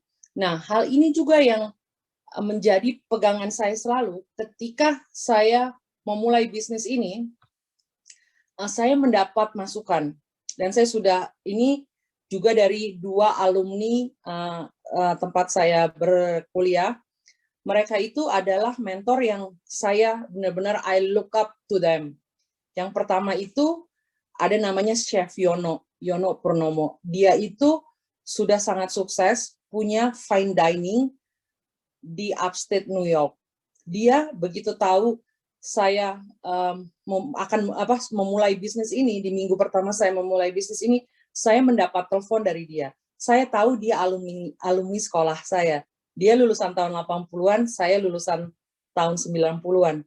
Dia telepon saya tidak kenal dia. Kita hanya tahu ada satu orang yang kenal, tapi saya tidak pernah tahu, tapi saya tahu dia. Dia tidak tahu, saya merasa dia tidak tahu saya, tapi dia telepon. Dia bilang, saya Chef Yono, begini, dia terangkan. Dia beri saya wejangan. Waktu dia telepon, saya tidak tahu nomor telepon siapa, cuma tulisannya New York phone number. Saya angkat, dan dia memberikan banyak wejangan. Dia very generous with his idea, with the advice. At the end, dia bilang sama saya, if you need anything, Tasya, give me a call. Gitu. Yang kedua adalah saudara Obed. Itu saya sudah terangkan juga kepada Pak Agung. Saya mau mereka berdua juga nanti diundang ke seri-seri selanjutnya. Kalau Pak Obed itu, dia adalah seorang entrepreneur makanan di Singapura yang menurut saya sudah cukup sukses. Kalian bisa look up, dia punya bisnis di situ, ada Rumors Beach Club di Sentosa Island, ada Barista Art di Orchard, ada Tok, itu brandnya dia juga. Mereka itu yang selalu menjadi tempat saya bertanya, bertukar pikiran, selalu mensupport saya. Jadi saya memang benar-benar merasa waktu itu benar-benar ada orang yang membantu saya juga memberikan semangat gitu dalam melakukan bisnis ini, karena kita tahu bisnis food and beverage ini yang Miss Olen ini bisnis yang nggak gampang, apalagi kita udah perempuan minoritas lagi di sini, tapi itu bukan menjadi halangan bagi saya dan Ibu Olen ini untuk berbisnis di bidang ini. Terima kasih. Betul. Miss Olen, silakan. Oh ya. Iya, aku setuju sekali dengan Bu Tasya ya. Dan sekarang itu apalagi masyarakat Amerika, istilahnya dia itu mau spend money, tapi harus worth the quality, harus worth the value. Biarpun di bidang kuliner ataupun di beverage, seperti contohnya yang wine yang kita distribusi memang dibuat secara alami dan dibuat with careful attention, Jadi rasnya itu pun enak, dan dari segi visual juga sangat menarik. Jadi itulah value-value yang orang konsumen Amerika itu sangat tertarik dengan hal itu. Dan betul banget menurut Ibu Tasya tentang pricing, tentang harga ya. Jadi kalau terlalu murah, orang itu question gitu, bisa justru meragukan produk kita. Jadi pricing itu sangat penting, dan kita juga harus research ya, penelitian tentang market gitu. Jadi market research-nya juga harus strong. Siapakah target kita, siapakah orang yang ingin kita buai, dan siapa yang ingin kita impress gitu. Jadi balancing lah dari pricing, lalu dari value juga, dan memang lebih mahal tapi worth the value. Oke, baik Miss Olen dan Miss Tasya, terima kasih. Nah, ini due to the time limit nih Pak Ganang nih. Mungkin kita hanya bisa milih satu pertanyaan lagi nih. Kira-kira siapa nih Pak Ganang? Silakan nih. Baik, ini ada yang ingin bertanya untuk kedua narasumber kita nih Pak Agung. Ini aja yang kita pilih ya Pak Agung. Ya, silakan. Baik, selamat pagi Bu Tasya dan Bu Olen. Saya ingin bertanya bagaimana cara promosi. Wah, ini menarik karena terkait dengan teknik promosi yang dilakukan oleh Ibu agar produk yang Ibu jual dapat diterima oleh konsumen. Monggo, mungkin dari Bu Olen lagi langsung. Ya, kalau saya itu belakangan sangat lean in di social media ya, media sosial, apalagi di masa pandemi ini kita semuanya tuh jauh, social distance ya kan. Jadi menurut saya, dari segi social media itu sangat penting, harus aktif, dan hampir setiap hari kita ada posting gitu ya, melalui post ataupun Instagram Story. Dan menurut saya social media itu sebuah platform yang sangat berharga, apalagi dari segi kita secara distributor, kita bisa langsung berbicara dengan konsumen gitu. Jadi apakah mereka satisfied ya, apakah mereka puas atau mereka punya komplain. Jadi kita secara customer service bisa seamless, bisa langsung lewat social media, dan menurut saya itu nomor satu tool yang paling valuable. Dan yang kedua aku bilang menurut saya itu website ya, dari segi website yang minum selection ini tuh sangat lengkap informasinya. Dan memang saya ada background di desain, yang website desain, jadi itu lebih mudah untuk mempopulasi informasi tersebut, apalagi di bidang wine, banyak informasi-informasi yang memang untuk orang awam tuh lebih sulit untuk dimengerti, tapi dengan bantuan sosial media dan website terutama lebih gampang untuk bidang edukasi konsumen tersebut. Oke, baik-baik. Menarik sekali. Bu Tasya, silakan Bu.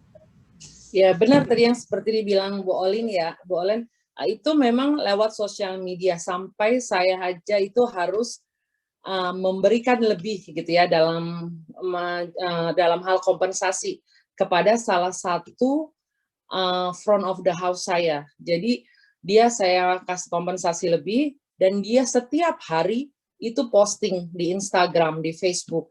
Either itu like video yang tadi kalian bikin, terus udah gitu dia mesti posting foto, dia mesti ada, jadi mesti kayak bergerak gitu. Di situ benar, itu di situ kita berinteraksi dengan customer kita, dengan guest kita gitu.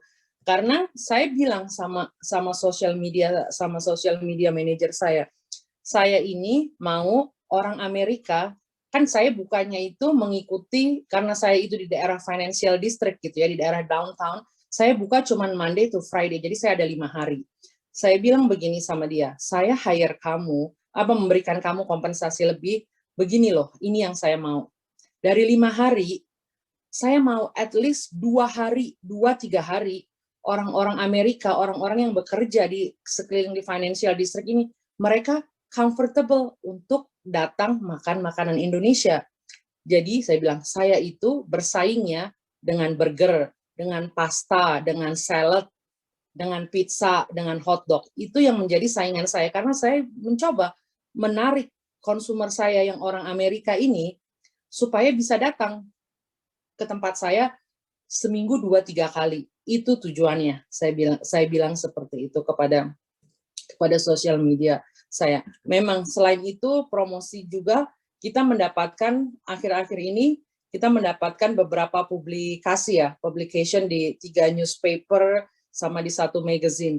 Kita itu tidak tahu gitu ya. Jadi setelah writers-nya ini datang, beberapa hari kemudian atau satu minggu kemudian mereka menghubungi kita melewati email gitu. Dia bilang, saya sudah makan di tempat kamu dan saya mau feature masakan kamu, bikin artikel tentang kamu.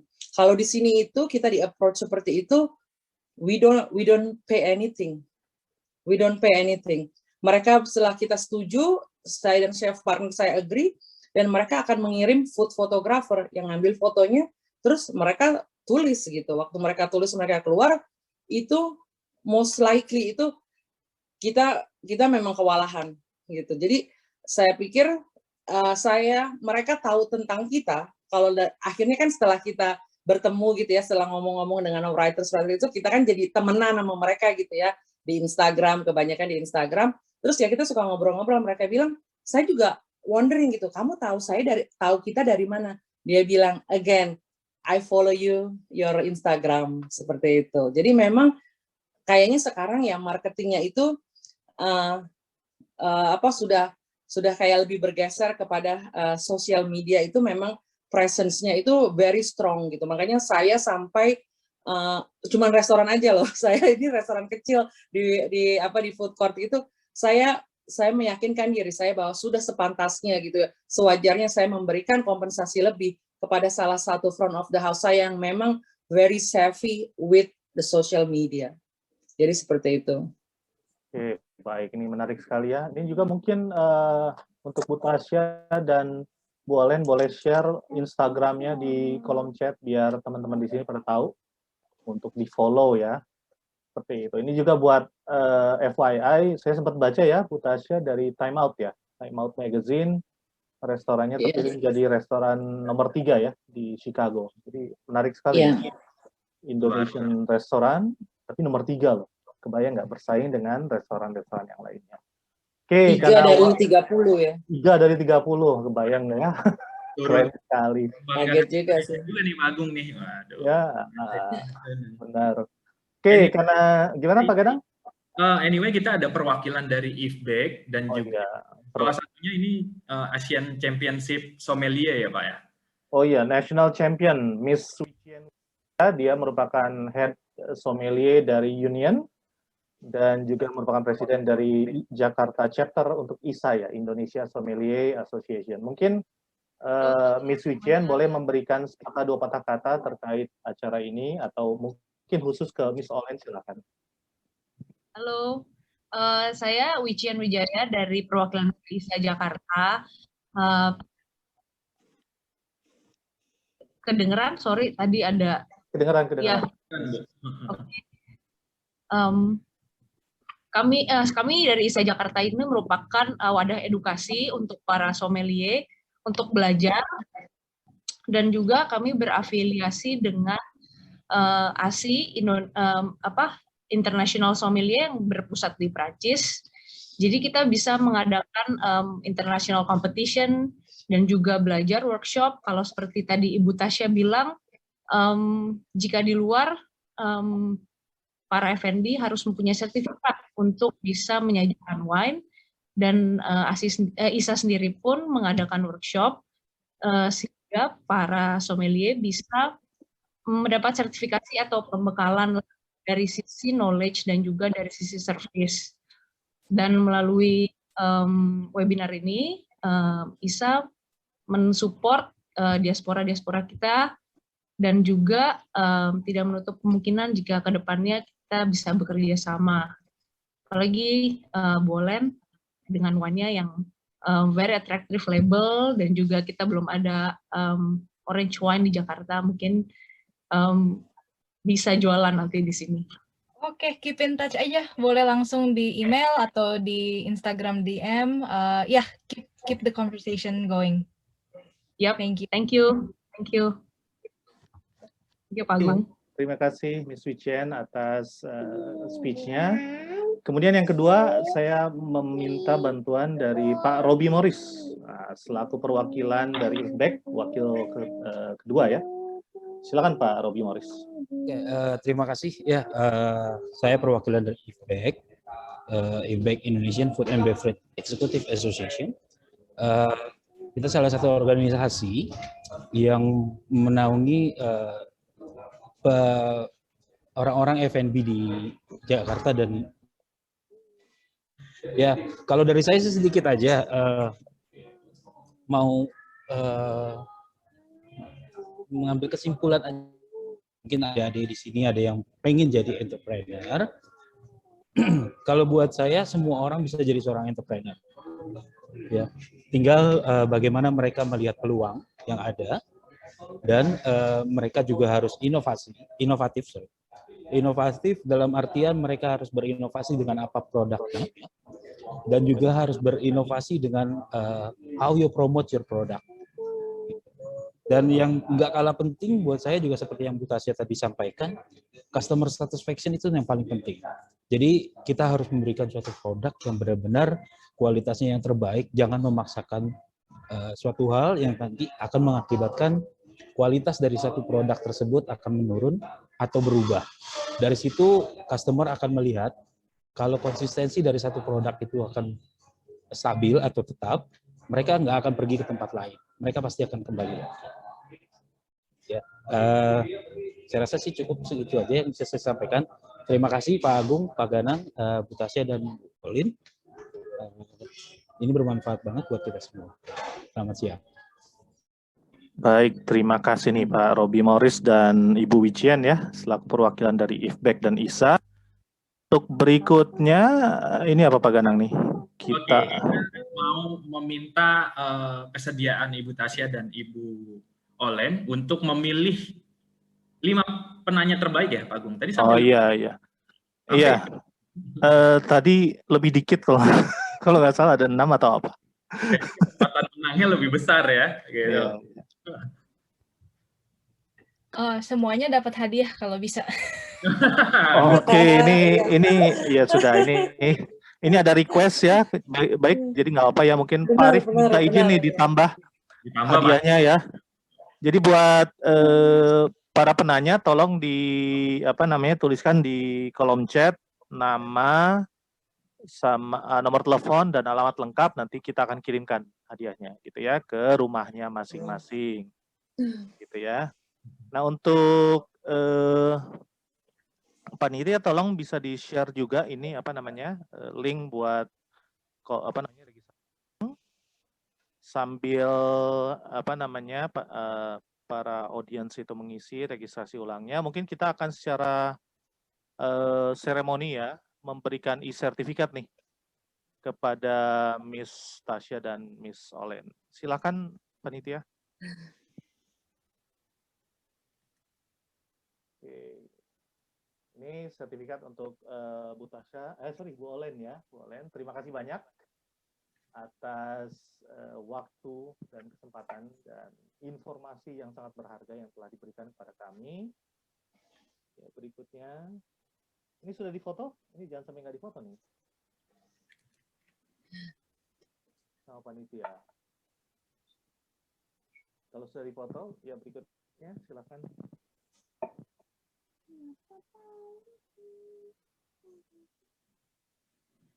Sudah saya foto. Oke, luar biasa. Thank you. Ya. Untuk soft copy-nya nanti akan dikirimkan via email oleh panitia. Anyway, sedikit penjelasan mengenai diaspora webinar series ini sebelum saya sampaikan ke teman-teman panitia. Ini adalah acara series event yang akan dilakukan juga minggu depan dengan mengundang narasumber lainnya. Nah, ini speaking of which, orangnya ada di sini nih, Pak Reda. Langsung diundang aja, Pak. Are you there? Oh, ini kayaknya suaranya mana nih? Reda nih, dia seorang pengusaha food truck, tinggalnya di Jacksonville, Florida. Wah, masih temen juga nih kayaknya nih ya, sama Bu Olen sama Bu Tasya nih. Iya, Reda temen, ya temen. Ya itu Reda lebih banyak bergulat langsung dengan food truck daily basis. Jadi kalau mau narasumber food truck, Reda is like the right person. Ya, nanti kita akan kupas tuntas nih kalau food truck. Miss Tasya udah share mengenai restoran. Next-nya itu tanggal 31 Maret di jam yang sama kita akan mengundang Pak Reda Tahiri untuk membahas atau mengupas mengenai konteks food truck, Indonesian food truck di US. Ini terima kasih juga buat Pak Indra Raja Guguk sebagai perwakilan dari IFEK juga yang sudah hadir, Pak.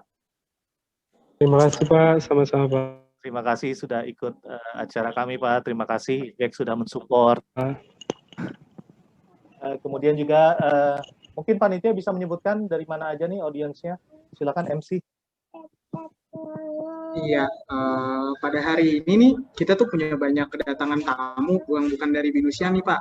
Yang pertama ada perwakilan dari Mandarin Oriental Jakarta. Terima kasih Pak sudah datang pada acara kami hari ini.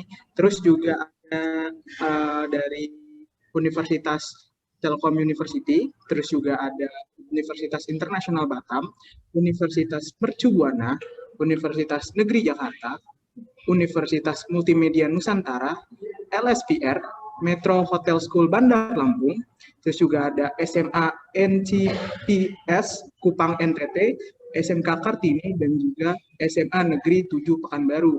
Kami ucapkan selaku dari perwakilan panitia, terima kasih telah datang dan mendengarkan informasi yang diberikan oleh Bapak Ibu Tasya dan juga Ibu Olen. Semoga ini dapat bermanfaat ke depannya bagi teman-teman semua untuk mengetahui cara membuat bisnis di luar negeri itu seperti apa. Mungkin sebelum kita berakhir, kita adakan foto bersama dulu ya. Mungkin teman-teman sekalian bisa mulai dinyalakan. Iya, mohon dinyalakan kameranya biar kita bisa foto bareng ya.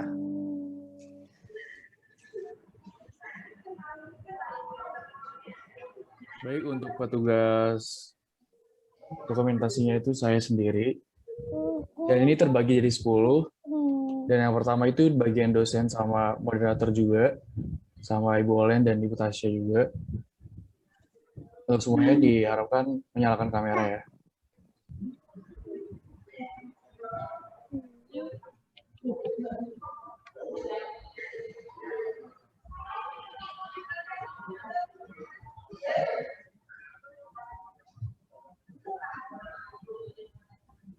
Oke, ini untuk sesi pertama dulu. Siap ya, Ibu Bapak, serta semuanya.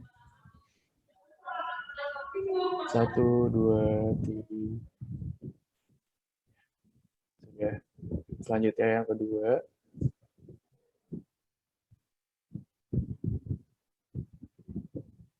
Satu, 2, 3. Selanjutnya yang ketiga.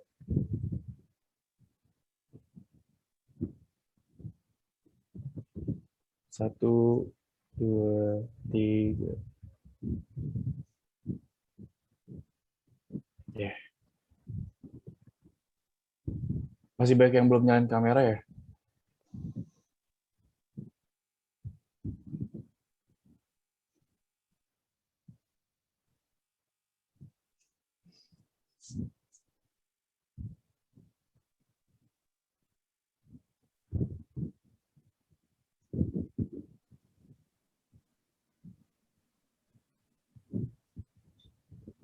Ini udah apa belum ini? Untuk yang dosen udah, tinggal yang terakhir saja Pak. Oke.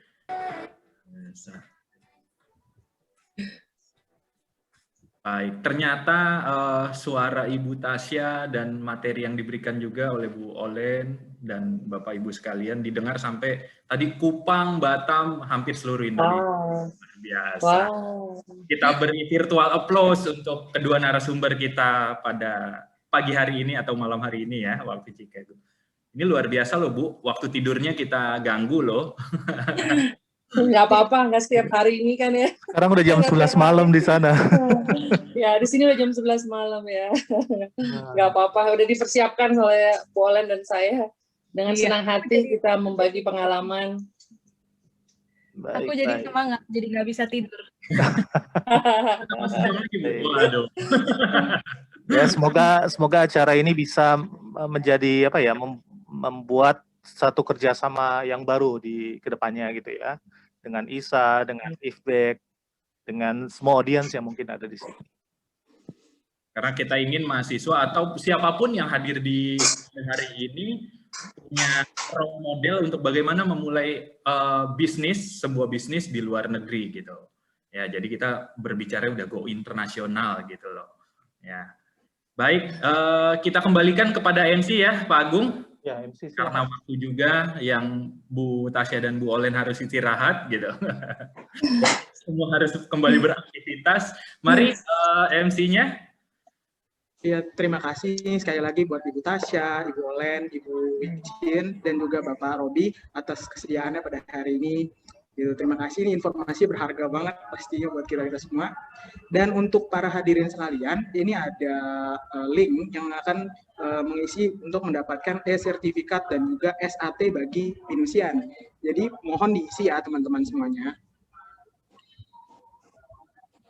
Mungkin bisa ditaruh juga linknya di chat kalau misalnya ada yang nggak bisa scanning. Itu langsung diisi, udah gitu aja ya. Jadi live kali ya, silakan.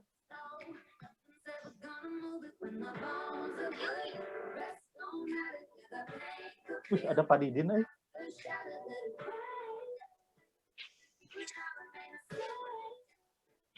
Ini Pak Didin Jakarta bukan? Mantap. Tasya, mungkin Bu Tasya mau sapa kakak Robi, silakan. Halo Pak Robi, apa kabar? Terakhir ketemu di kampus ya. Berpuluh-puluh tahun yang lalu.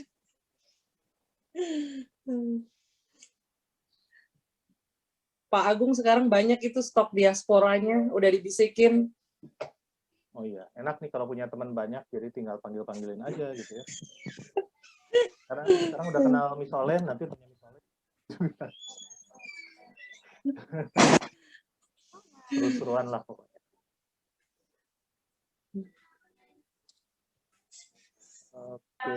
Kepada para audiens yang telah mengisi link, udah boleh live ya. Mungkin nanti bagi yang bermasalah, ini ada yang QR code-nya nggak bisa, mungkin nanti bisa dibantu sama panitia untuk mengirimkan ya di ini ya, di email ya, melalui email ya, seperti itu. Paling itu aja. Oke, terima kasih banyak untuk partisipan untuk hari ini. Boleh silakan kalau ingin live untuk meninggalkan ini silakan. Kalau masih mau temu sapa, mau berkangen-kangenan juga silakan. Seperti itu. Pak Arif, mungkin ada yang mau disampaikan. Pak Arif ini pastry 90 Pak Tasya, Pak Robi. Oh, oke. Dikenal, ketemu mungkin sama Pak Yono kali ya. Oke. Dengan banyak anak NHI juga ya. Selamat malam nih di Chicago ya. Selamat malam Bu Tasya dan Bu Olen, terima kasih. Saya kebetulan juga di pastry ya, di pastry NHI tahun 90-92 di Hilton jadi baker dan di Prancis jadi sommelier. Jadi kemarin ditugaskan Pak Agung ngajar wine. Ya, terima kasih ya Bu Tasya, Bu Olen. Kita memang di 2021 ini ingin memberikan diaspora entrepreneur. Itu variabel yang kita pikir cocok di pandemi ini. Jadi berkaitan dengan resto manajemen yang diampu Pak Agung dan Pak Ganang, dan saya juga kulineri. Nah ini hospitality management, entrepreneur, F&B entrepreneurship. Nah ini yang akan kita naikkan. Tahun lalu kita undang pastry chef dari Waldorf Astoria Beverly Hills. Kebetulan adik kelas juga, Chef Deden.